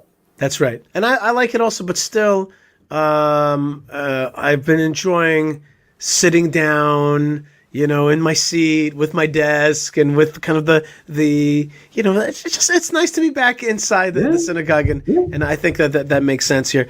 Okay, so you're saying that there's an embodiment of the liberation story in the tabernacle, in the temple, in the synagogue to a lesser level, but still, for sure. We have a lot of laws about respecting the synagogue. It's really taken very seriously. In fact, in my community, there are 2 synagogues that are now standing in the way of a street that has to be widened out. And I think when they were originally built, it was understood that it was going to be temporary. But I'm very excited to see the way that they halachically deal with taking down these synagogues. Not simple. Not simple. There's a lot of halach about that. And are they going to replace it immediately and all kinds of stuff? So, but I'm actually I'm excited to. How can I say it? When I see those synagogues about to be destroyed, I'm a little bit. How should I say? I'm excited for the next stage and how it's going to be done properly in order to give these synagogues their next stage and the road that does need to be widened out. Now, I do want to point out that there's a parallel to what you mentioned at the beginning, that Moshe starts off the description of the building of the Mishkan with a reminder, so to speak, of the sanctity of Shabbat. Right? There's a parallel structure because the Mishkan is where we learn the 39 forbidden types of labor on Shabbat, because the Mishkan is not just the place where the story of the Exodus can constantly be sort of re-encountered and identified with. It's also a microcosm of creation. Right? It becomes a vessel for re-engaging the fact that the creator of the world is always present and always creating. Right, so therefore, the one of the reasons that Shabbat is mentioned at the beginning is to remind you not just the sort of very important technical point, which is that you don't push aside Shabbat, the construction of the Mishkan, but actually what Shabbat is in time, the Mishkan is in space. That these are the vessels of sanctity, and therefore the relationship to the Creator and the relationship to the Exodus can both be embodied there. Okay, so what does it mean then that the tabernacle cannot push off the prohibitions of the Sabbath of Shabbat? Like, why does one beat the other then? Well, I mean, careful. It's a little bit overly simplistic. The construction of the tabernacle doesn't push aside Shabbat, but the avoda, the service which is done there, does. Meaning, we're slaughtering animals, we're burning their limbs, we're lighting the incense, etc. on Shabbat, things that we don't do outside of the temple courts or the tabernacle courts. So I would say that I think that the eagerness to build a vessel and the perception, rightly so, that vessel is critical for the survival of the story might lead one to undermine some of the fundamental principles on which that story rests. At the risk of sliding into my other hat, it's one of the great failures of flaws. I would say failures. One of the flaws built into the Zionist movement is that there was a lot of abandonment of attachment to Torah, traditional narrative, etc., which might have been necessary in the process of building the vessel of the state, but we're paying the price now. Yeah. Right. And so since this is a divine command as opposed to a human process like the Zionist process was, God's being very cautious, saying, listen, you got to do everything to build that vessel. Give deep, dig deep and give, but don't build any flaws at the base. Have very clear what this story is actually about. It's a great point. And I really do think that for people who have God consciousness, Torah consciousness, Land of Israel consciousness, it's absolutely incumbent upon us to right now somehow come down off the mountain and share truth with the people of Israel. I was part of a conference for the last 2 days. Sometimes a conference, there's a lot of stuff happening on Zoom these days, but this thing just caught my eye, and I'm like, I've got to be at this thing from beginning to end. And it was a conference that was co-sponsored. Mostly, it was with one of the leading newspapers in Israel called Makor Rishon, together with the Shiloh Forum, and the main sponsor was Regavim. And it was about like land theft that's being done right now by the PA, PLO, and Hamas in Judea and Samaria, and European support for that land theft, and both in physical land theft, and also in the narrative that supports that land theft, to the tune of about €100 million a year. That's a lot of money. it's a lot of money. And I realized that, like, and the third leg of this whole thing was that the state of Israel is either being extremely weak and not stopping this, or even somewhat complicit in this thing. And it all comes from a totally different connection to this land, to Judea, by having no biblical sense, no reference, no sense of the holiness, the godliness, the history of this place.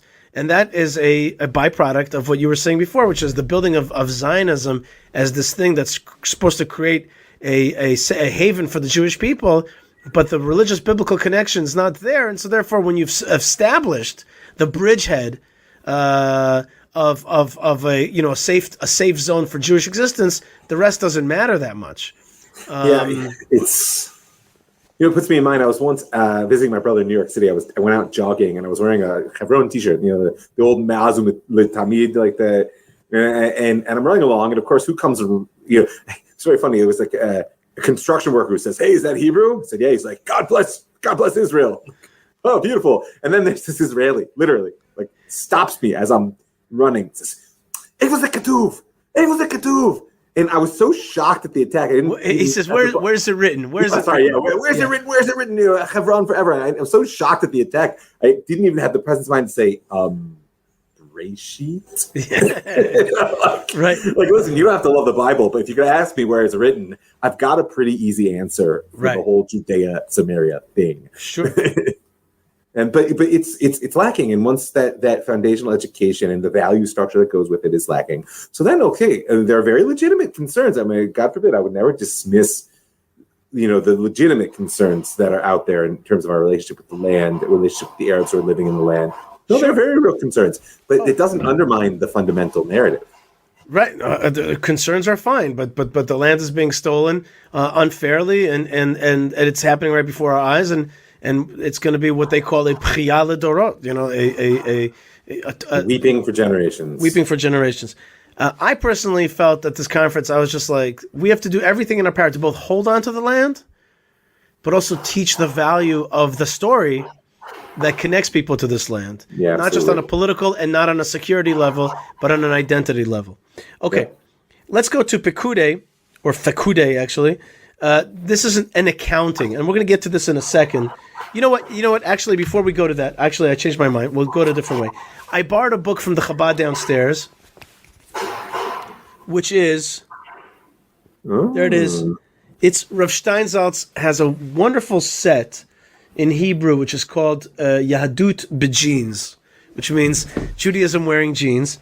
And it's really a 4-set compilation of all the basics of Judaism. I think it was his attempt to really put Judaism into a set, and not just very cerebral stuff like he does with the Tanya or the Talmud. No, it's all about accessibility. That's the Latin jeans, right? The jeans, that's right. That's exactly it. Casual Judaism. That's right, casual Judaism. But there's nothing casual about it. And he has here a compilation of midrashim. So let's just talk about these midrashim, because I didn't want to go through the actual text today of the Torah portion, because it's kind of blueprintish. Heavy, yeah. So here he says like this. It says Vayikal Moshe רבותינו בעלי הגדה אומרים, מתחילת התורה ועד סופה אין בה פרשה שנאמר בראשה ויקל, אלא זאת בלבד. Why? It says that basically it says that there's no Torah portion that begins with this idea of gather everybody, except this one. And basically that topic is about Shabbat, to teach you כדי שילמדו ממך דורות הבאים להקהיל קהילות בכל שבת ושבת. You should gather in communities on the Sabbaths. לכנוס בבתי מדרשות, ללמד להורות לישראל דברי תורה, איסור והיתר. On the Sabbath, gather people and teach them the laws of what is not allowed and not allowed. So this Torah portion begins with this idea, gather the people to a thing, to a building, like we're going to talk about the Tabernacle, gather them into the synagogues, gather them to these places on the Sabbaths, and teach them the Torah, the basics. So there's a real power there. And notice, because there's a detail which might be missed in that midrash, is gather them on the Sabbath. Mm-hmm. So wait, why? Gather them on Tuesdays and teach them these things. Why Lama Davka, we say, why, specifically on the Shabbat. And obviously it's triggered by the fact that the discussions there on Shabbat, but the parsha doesn't happen on Shabbat. Right. It's a discussion of Shabbat, and what I would point out is that Shabbat is meant to be a day in which we are truly free from the constraints of the world. Right? It takes a tremendous act of will, as you know, as I'm sure many people listening know, to say, I'm going to take 1/7 of my productive life and devote it to something else. And as such, at first it's a like seemingly sacrifice, but then with time it becomes that you can't live without it. That's precisely my point, because what you see is that by doing that, you change your frame of reference. And it doesn't become a sacrifice, it becomes the source of life itself. So in the same way, you bring together on that day to teach them, Oy, Isser and Heter. Notice the language again, right? The forbidden and the permitted. Oh, you're putting all these limitations on me? Okay, I mean, maybe I'm going to accept that, but it's going to be a drag. I would have really loved to have a BLT. Right. And in the same way, it's like, no, once you accept the fact that there's a structure within which you can live your life, there's an energy which is released there, and that Mishkan works the same way. What? God lives here? That's a little strange. I'm encountering God everywhere, which is true. Absolutely true. You're talking to a guy who found God for sure in the woods before he found him in the synagogue.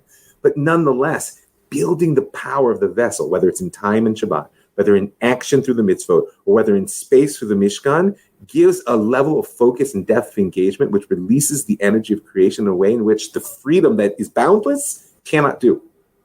Right? And that's the essence. And then you follow, that's the introductory midrash to a parsha whose detail and specificity can be completely overwhelming and can strike you as, my goodness, we've created a nation of OCD.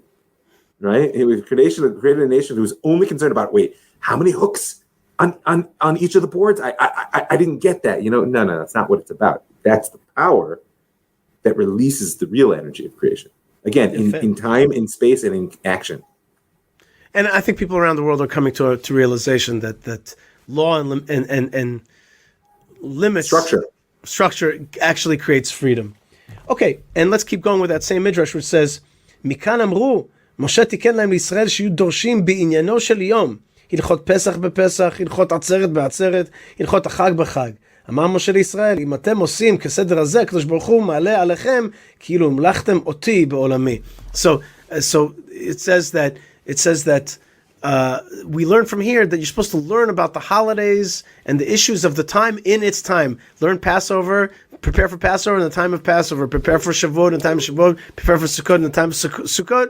And God says, if you learn these things in the right time, it's like you proclaim me king. It's like you crown me king in my world. Yeah, I mean, there's a rhythm that we're being exposed to, and it's one we're meant to embody. Right? What makes God king in the world? God could be king without us. I mean, it was with that, the splitting of the Red Sea would be a pretty dramatic example. But that's not how God wants to be crowned, right? God's chosen an existence of Ein Melech B'lo Am, right? There's no king without a people, right? And God's kingship is proclaimed when you walk into a neighborhood on a Saturday morning and it ceases to be Saturday and becomes Shabbos. Right. When you see people are dressed differently, they're speaking differently, you smell different things, you see different things, right? That is how we proclaim God king. Right, and it's the difference between the theoretical and practical. It's like it's happening now. Here it is. Now it's Passover. Now it's this holiday. It's not always Passover when you feel like talking about it. Passover isn't just an idea. Right, it's not an idea, and that's I see that a lot of times when it comes also to the land of Israel. For example, when Jacob is talking to Joseph at the end of his life, he says to him, God showed himself to me at Luz. And I'm always like, why did he say Luz and not Beit El, which is the previous name for Beit El was Luz?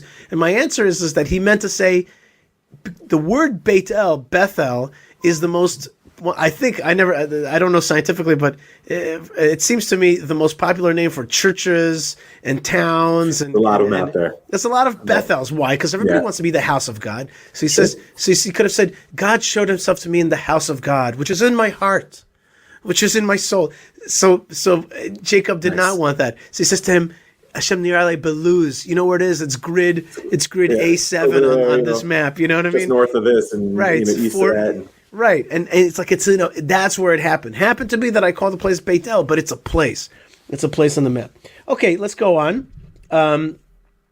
The next one is very famous because Rashi quotes this midrash, and basically it says that Rabbi Shmuel, son of Nachmani, said, Rabbi Yonatan said in the name of Rabbi Shmuel, son of Nachmani, said, Betzalel was called, Betzalel al Shem Chochmato nikra. Betzalel was called because of his wisdom. B'sha'ah she'amar HaKadosh Baruch Hu leMoshe, when God said to Moses, Lech emor leBetzalel aseh leMishkan Aron veKelim, halach Moshe ve'afach, amar aseh Aron veKelim u'Mishkan. God said to Moses, make the tabernacle and then make the vestments and its tools afterwards. But Moses said it to Betzalel the opposite way. He said to make the holy vessels first, then make the outside walls and all that. Said to him, Betzalel said back to him, Moshe Rabbeinu minago shel olam, Adam boneh bayit, v'achar kach machnis letocho kelim. First you got to build the house, then you put in the couches and all the other things. And you're telling me to do it backwards. And then Moshe Rabbeinu agreed, and he said, Amar lo Shema Betzel El Haita Veyadata. Were you in the shadow of God that you were there and you knew? Like you really understood what God wanted. And in fact, Betzalel understood how to make all the vessels and vestments the way God really wanted them without even being shown. He understood it intuitively on some artistic artisan level. But the point is that there was a machloket, an argument between Moses and Betzalel. What goes first? Is it the menorah and the altar, or is it the walls, which are maybe more mundane? And so Betzalel says, of course, it's the mundane things that need first. First, you need a state of Israel, and then you need the spirit of Israel. First, you need a baby, even though it's not spiritual, and then you grow him and you fill him or her with spirituality. First, you need the physical outside plant, the borders. Then put in spirituality, not the opposite way. Yeah, I mean, it's a well-known sort of argument between form and function. I think what it always brings up for me every time I read that midrash is I once had an argument with a good friend and co-author and chavruta and mentor Dave Mason, who I know you also love and respect, about whether if I make good content but I fail in marketing and no one listens to it, whether that's actually good content. That's right. And his answer was it's not. Right. His answer was it's not. And on some level, that's what Betzalel was saying to Moshe. Moshe was a content guy. Moshe was so intimate with God that he wasn't so worried about the structure that was going to get it out there to the people. The ark, that's what matters. Betzalel says, yeah, but if you want people to actually see it, there needs to be a mishkan, right? And so I think it's a very important tension. Well, it's like there's a partnership there. It's like Rabbeinu Steve Jobs said, right? Real artists ship. That's right. Real artists ship. That is a watchword for me every week that I get my podcast out the door and I'm torturing myself over why I didn't do that and this could have been better. It's like, no, real artists ship. That's right. Real artists ship. That's exactly right. And that's of course from the Heilige Godel, Rabbeinu Steve Jobs. Anyway, let's go on now. Oh, one more interesting one. Just let's do it for a second. Amar Rav Yehuda Amar Rav, יודע היה בצלאל לצרף אותיות שנבראו בהן שמיים וארץ. Cryptic statement. Rabbi Yehuda says in the name of Rav, Betzalel knew, the biblical Betzalel knew to combine letters through which were created heavens and earth. He knew how to combine letters through which heaven and earth were created. What do you think of that? I mean, let's remember that in the story of Genesis, the world is created through speech. Right. And we know flowing from there down through the generations to our very day that the power of language is bound up with creation.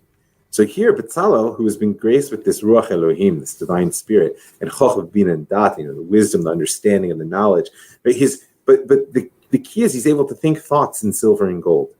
It's a beautiful phrase. We think thoughts in silver. What does that mean? He's able to go from conception to completion. Mm-hmm. That his ability was to be able to take the letters, which on their own are abstract, but give them a form of a language which is graspable.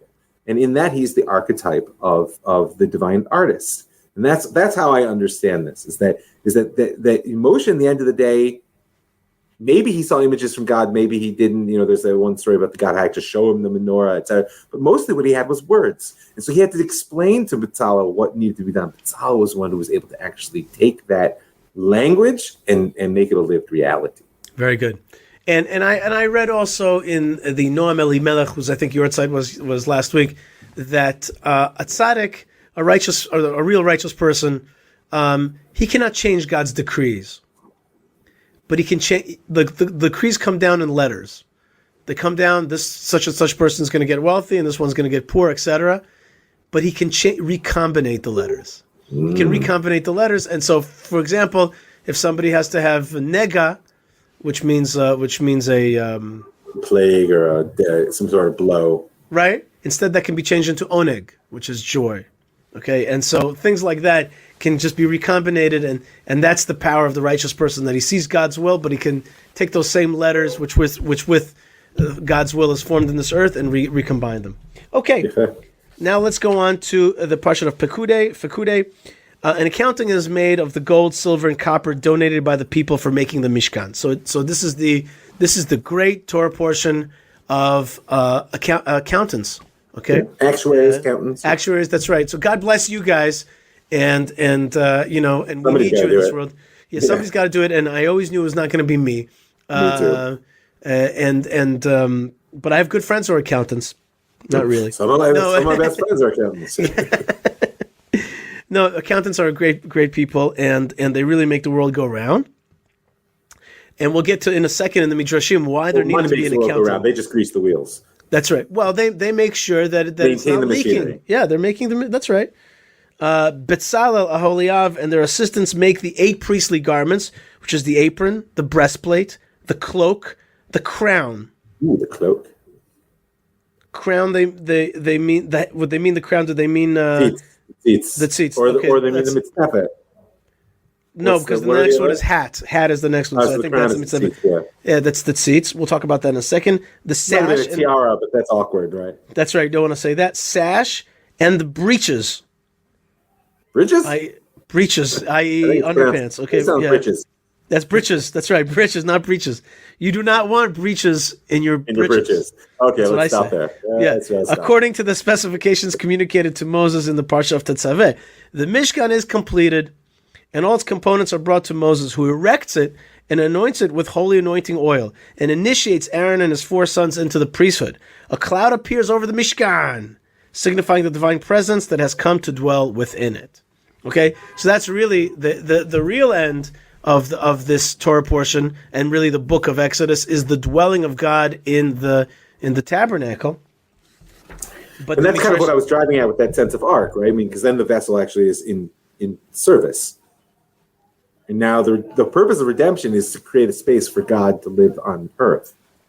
The key is the creative. God can live on earth without us, but God wants us to create it.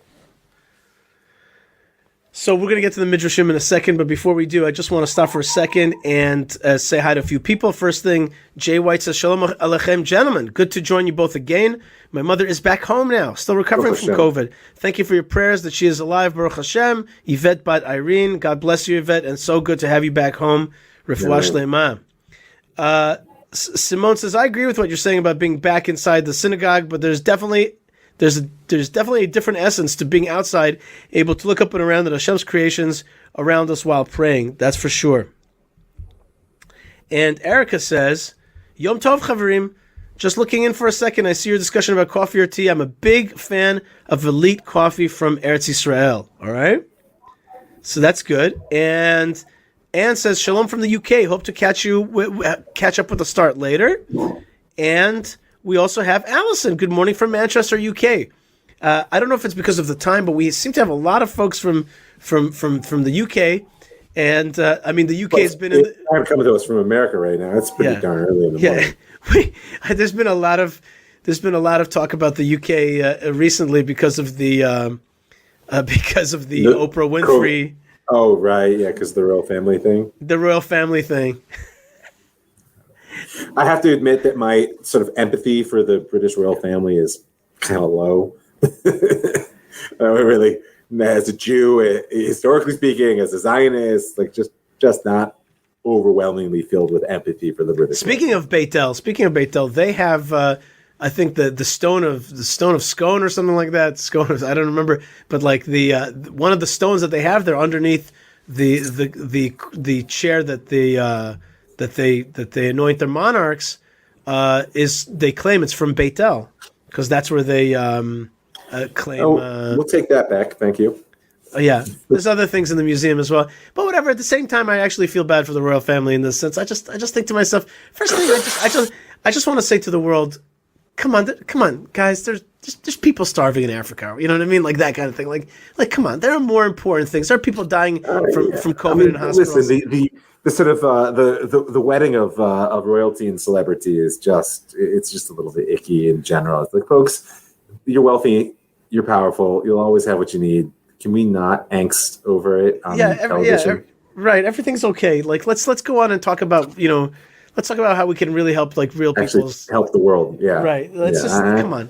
There's just other issues. And I mean, it's almost like People magazine like paid for this whole thing. It's just like all it is just that useless. Side of our society is not the happy side. Right. It's just useless stuff. It really it has no purpose in this world. There's no purpose in this world. At the same time, I really don't really love, the destruction of all that's good and holy in this world. I don't like the bringing down of all the, it's institutions and anything. Yeah. There's certainly nothing sacred anymore. Right. In the eyes of the media, no, for sure not. Okay, so now back to our Torah portion. Why was there an accounting? Sacred. You're right. Why was there an accounting? Well, check out this. We also got our share of People magazine in the Torah. Says the Midrash like this. It says, let's make an accounting, says Moses and the people. Why?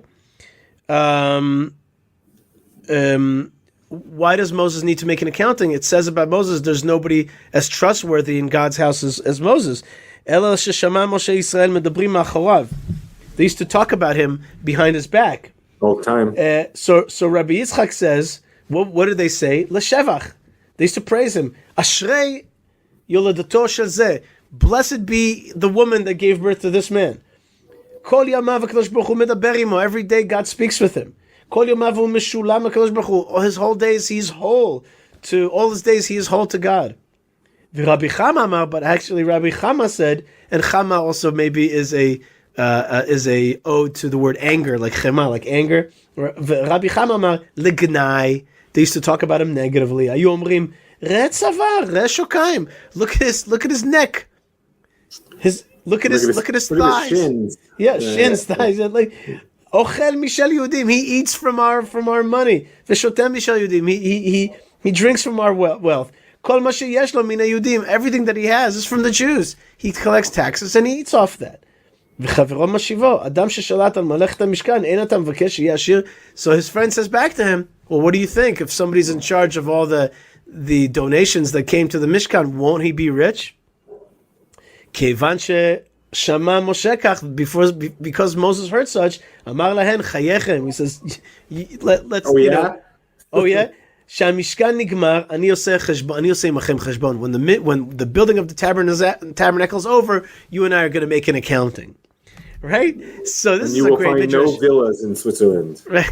You know what I like about this, actually? It actually does come back. What I asked you, the first question that I asked you today, which is how does this come back to the beginnings of Moses' life? Well, we remember right. Moses' life is like the first thing they say to them. Who are you to tell us what's good and bad in this world? His first meeting with the Jewish people.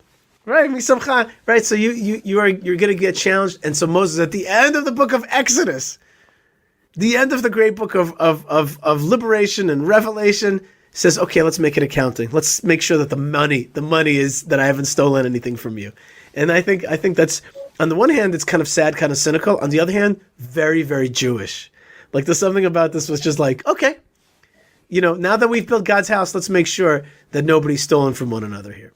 Yeah, I mean, and this desire that Moshe has that he be seen not just as honest, but as having truly been only in the service of God, expressed itself in the story of Korach as well, right? When he says like I haven't taken like even the donkey that I rode down to Egypt to redeem them on was my own, right? And you see that Moshe is deeply aware of the problematic relationship between power, wealth, and leadership, and it may seem like a side point or like a strange midrashic sort of like riff, But the reality is, it stands as a warning to us all that one of the things which made Moshe exceptional as a leader is he was truly a misharet. He was truly a public servant, and it was in no way serving himself. And unfortunately, it's a rare leadership model. We should really merit to see it more in our day.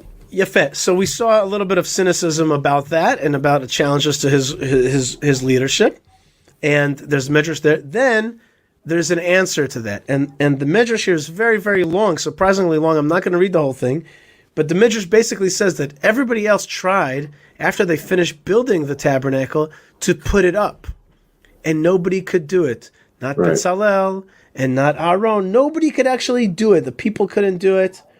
And It's like one of those complicated Lego sets that only your 6-year-old can actually that's build. right. That's right. Or how to get the printer to work, that kind of thing. So it's not standing, and it's just not working. The Mishkan, says the Midrash. And at the end of this Midrash, it goes like this. Amar HaKadosh Baruch Hu leMoshe, God said to Moses, because you were sad that you were unable to take part in the building of the tabernacle. Therefore, the other people, I didn't give them the permission to raise it up itself. Bishvilcha, it's for you. They'll learn, and this is a backwards way, that if you can't raise it up, it'll never be raised up. But indeed, you will be able to raise it up. Amar Moshe, Ribono Shel Olam, he said, God, Eini yodeh la'amido. God says, Moses says to God, but I don't know how to put it up. Amar lo, Asok beyadecha, v'ata mar'eh la'amido. You just make motions with your hands, and it's going to get up by itself. And I'll work it out. V'hu omed me'elav. It will stand up by itself. V'ani kotev alecha, she'ata kimato. I will write about you that you put it up. The bottom line is this very long medrash says, like everybody tried, nobody could do it. At the end, Moses, he was able to put up the tabernacle, but it's because that he was so sad that he didn't have any hand in actually creating it. And God says you're gonna put it up. Other people are gonna create it, but you're gonna make it happen in the end. What do you think about that, Rav Mike Feuer? I mean, Moshe in many places in the Midrash has this sort of klali aspect, this sort of all-embracing aspect that Moshe doesn't deal in the pieces. He has the vision of the whole, right? Which is why, even though, of course, the Torah is filled with details, one of the Midrash goes out of his way to speak about how Moshe received the whole Torah at Sinai, all maybe all in one word or all in the 10 Commandments. Moshe had this capacity, and later the sages will say that even the sort of an innovative thought of a student in the Beit Midrash, Moshe heard it at Sinai. So what does that mean? Because Moshe's capacity was to receive the whole. And then Am Yisrael is going to sort of articulate its parts down through time. In the same way, right? We're going to do the service. We'll build all the pieces, and once the Mishkan's up, we're going to do the avoda. We'll do the service that happens inside. But it takes Moshe to actually put the pieces together in something which is truly a vessel. Mm-hmm. So he puts it together, and am I right that he put it together for 7 days straight? Well, it's Chanukah. They put it up and took it down. Put it down, took it down. But in the end, the Torah portion says the following. It says, this is the last verses, and we're going to read it together, the last verses of the book of Exodus. And you better enjoy it, because we're going to Leviticus, and it's going to be a lot of legal nitty-gritty. So enjoy this. The guts of the matter. The guts of the matter, that's right. But I'm excited. I'm excited for the next book. But let's get to verse, I don't know, what chapter are we in here? Because I'm looking at it on the phone. Chapter 40. Chapter 40, is that right? Chapter 40? That's the last chapter of Exodus. Right, and therefore it's verse 34. Lamed Daled. Vayichas ha'anan et ohel moed v'kvod Hashem maleh et mishkan. A cloud covered the tent of meeting, because the one second, hold on. And the glory of God. And the glory of God, Kvod Hashem, Malet HaMishkan, filled the tabernacle. V'lo yachal Moshe lavo el ohel moed. And Moses couldn't even come into the tent of meeting, ki shachan alav ha'anan, because the cloud was like on it thickly. Ukvod Hashem Malet HaMishkan. And again, the glory of God filled the tabernacle. Ube'alot ha'anan me'al ha'mishkan yis'u bnei Yisrael b'chol maseim. When this cloud lifted over the Mishkan, Bnei Israel would go on their journeys.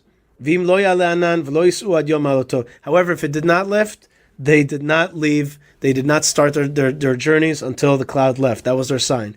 Ki anan Hashem al Mishkan yomam, because the cloud of Hashem is on the tabernacle in the day. V'esh tiyeh layla bo, and it had fire at night. Le'enei kol Beit Yisrael, to the eyes of all the house of Israel, b'chol masahem, for all their journeys. And that's how the book ends. The book ends the journeys, and I think that really connects back to how I asked you the question originally, which is how does this end really fit with the beginning? The end really is the real last word is their journeys. Yep. It's not like okay, everything's stable and now we have a religion and all that. No, there's a journey throughout history. God's presence is in this world, in the tabernacle. There's cloud by day, there's fire by night. It's like a yin-yang thing a little bit, right? It's like a little bit of, a darkness during the day, a light during the night. It's a bit of a yin-yang. Is that okay? I'm not fond of reaching outside of our realm for the references. You're poking fun of me. No, it's just... it's all cool. good. I always like that little dot in the yin yang, the opposite dot. I always thought that was a cool thing. There's like the other side, so I see the relationship here. But okay, in any case, the Jewish people are journeying. That's the magic word here. You started with a journey. It's the Exodus is a journey. You're going to continue on your journey. That's your lot. To be, on the one hand, there's a homeland, there's a temple, there's all that, but the story, the history is a journey. Yeah, it's a story that doesn't end. I mean, this to me is deeply reminiscent, although it's probably in reverse, of the last word of the Tanakh, which is Vayal, right? Anyone who's inspired by God, go up. It's like, wait, that's right. How you end a story? No, that's how you begin a story. And Ezra, who of course was the scribe that put together Divrei Hayamim, was trying to put an orderly narrative to the past in order that we be empowered in the present to move forward. It's the same way. The book of Exodus ends here, so to speak, as a book, but the story of redemption actually takes off from here. Right? And that's why the Mishkan is not yet in its place. And even once it reaches Yerushalayim, we know that the story is not over. Amen. The story is definitely not over, and it's really re-beginning in our time right now. It's a very exciting time. Cynicism is the enemy. Excitement is the tool of bringing this time to its greatest fruition. Rav Mike Feuer, I want to thank you very much. I just want to say that Lou Weiss, who co-produces the show, says, I agree. He says, Moshe was a leader who looked and taught the big picture and didn't necessarily involve himself in the nitty-gritty. Good stuff. And remember, his father-in-law told him, you're being too nitty-gritty. You got to let other people deal with the nitty-gritty. Micromanaging. That's right. And also, Michelle says, good morning, watching from Pennsylvania, USA, where there's a Bethel, Pennsylvania, right? Good morning, Michelle. No. There's a Bethel, Pennsylvania, right? Sure, there's a Bethel. Right. Or is it, but is there good money on it? Right. Thank you for sharing these insightful, scholarly discussions. God bless you, Michelle. God bless you, wherever you are, all the friends. You're in Pennsylvania, all of our friends out there around the world. I want to thank you so much. I want to adjure. Is that the word? Adjure everybody to check out Rav Mike's. Encourage. What is that? Just encourage them. That's right. Encourage. I want to encourage. I just wanted to use a fancy word. I wanted to encourage everybody to check out Rav Mike's other website, which is ravmike.com and jewishstory.co for both his spiritual guidance and what's the word I'm looking for? So, what's the word I'm looking for? Help me out here. Depends on what you want to say. Your spiritual work, counseling and counseling. That's what I probably need that more than anything. So I keep on forgetting that word. So spiritual counseling, and you also really need a good solid back and back of your head. That's right. That's what you need. Most of the time, you need a massage. Basically, that's what I recommend first before you go to the therapist. Get a massage, but go for a jog and breathe some deep fresh air. But also some spiritual counseling from Rav Mike Feuer will help you out a lot in life. So God bless you, Rav Mike, and check out also your other podcast, which is Jewish Story, dealing now with the Yom Kippur War, which I'm very excited to listen to. We're in the lead up. Yeah, I'm excited about that. I've been reading a lot about that right now, so I'm excited for your take. And I want to thank you so much and wish you a Shabbat Shalom. Shabbat Shalom. It's wonderful to see you as always. May all of our houses have the sense that the cloud of glory is in our house, in our heart, in our synagogue, in the airplane that takes us to the land of Israel. And may every cloud that we see remind us of the God above that is there peering through the lattice work and really getting us through our day and giving us a lot of strength. And we want to wish you a lot of blessings here from the land of Israel, from the land of blessings, to be connected to good things and good energy. And may God not only fill your life, but fill your life in joy. Amen. There you go. Okay, Shabbat Shalom, Rav Mike Feuer. Thanks so much for being with me. Shabbat Shalom. And thank you, folks, wherever you are, whenever you're listening, for being with me and with us here on the Yishai Fleisher Show. Check out my website, yishaifleisher.com. We've made some changes there. You can check out podcasts, you can check out articles, you can check out videos, you can check out reviews, all kinds of stuff. Of course, maybe it's time for me to visit your community and your congregation or gathering, whatever you guys have. That's possible as well. It's opening up either through Zoom or soon, hopefully being with you face to face, and hopefully that you will come to yourself to the land of Israel. We can't wait to show you the good land. And write me an email, yishaifleisher.com. Love to hear from you. Any thoughts, any feelings, hashtag the joy of God in your life. God bless you, folks, and shalom. All right, folks, I hope you enjoyed Rav Mike Feuer. So awesome to have him on the show. So awesome to have you with us with energy from the land of Israel. There's nothing better. There's nothing more powerful. You guys are part of it wherever you are. Write me an email, yishaifleisher.com. Throw down a little bit of donation to make this show widely available and free and awesome for everybody. Your emails make a difference to me, yishaifleisher.com. Your donations make a difference to me. And more than anything, share with me your life. Show me how you're, send me an email with a picture about how you, your dog, your kids, your flag, your car are walking in the ways of Hashem, walking in the ways of the land of Israel, towards the land of Israel always. Share with me your heart as I share with you mine. Lots of love and lots of blessings from the land of blessings. Stay tuned, stay strong, stay connected, and shalom.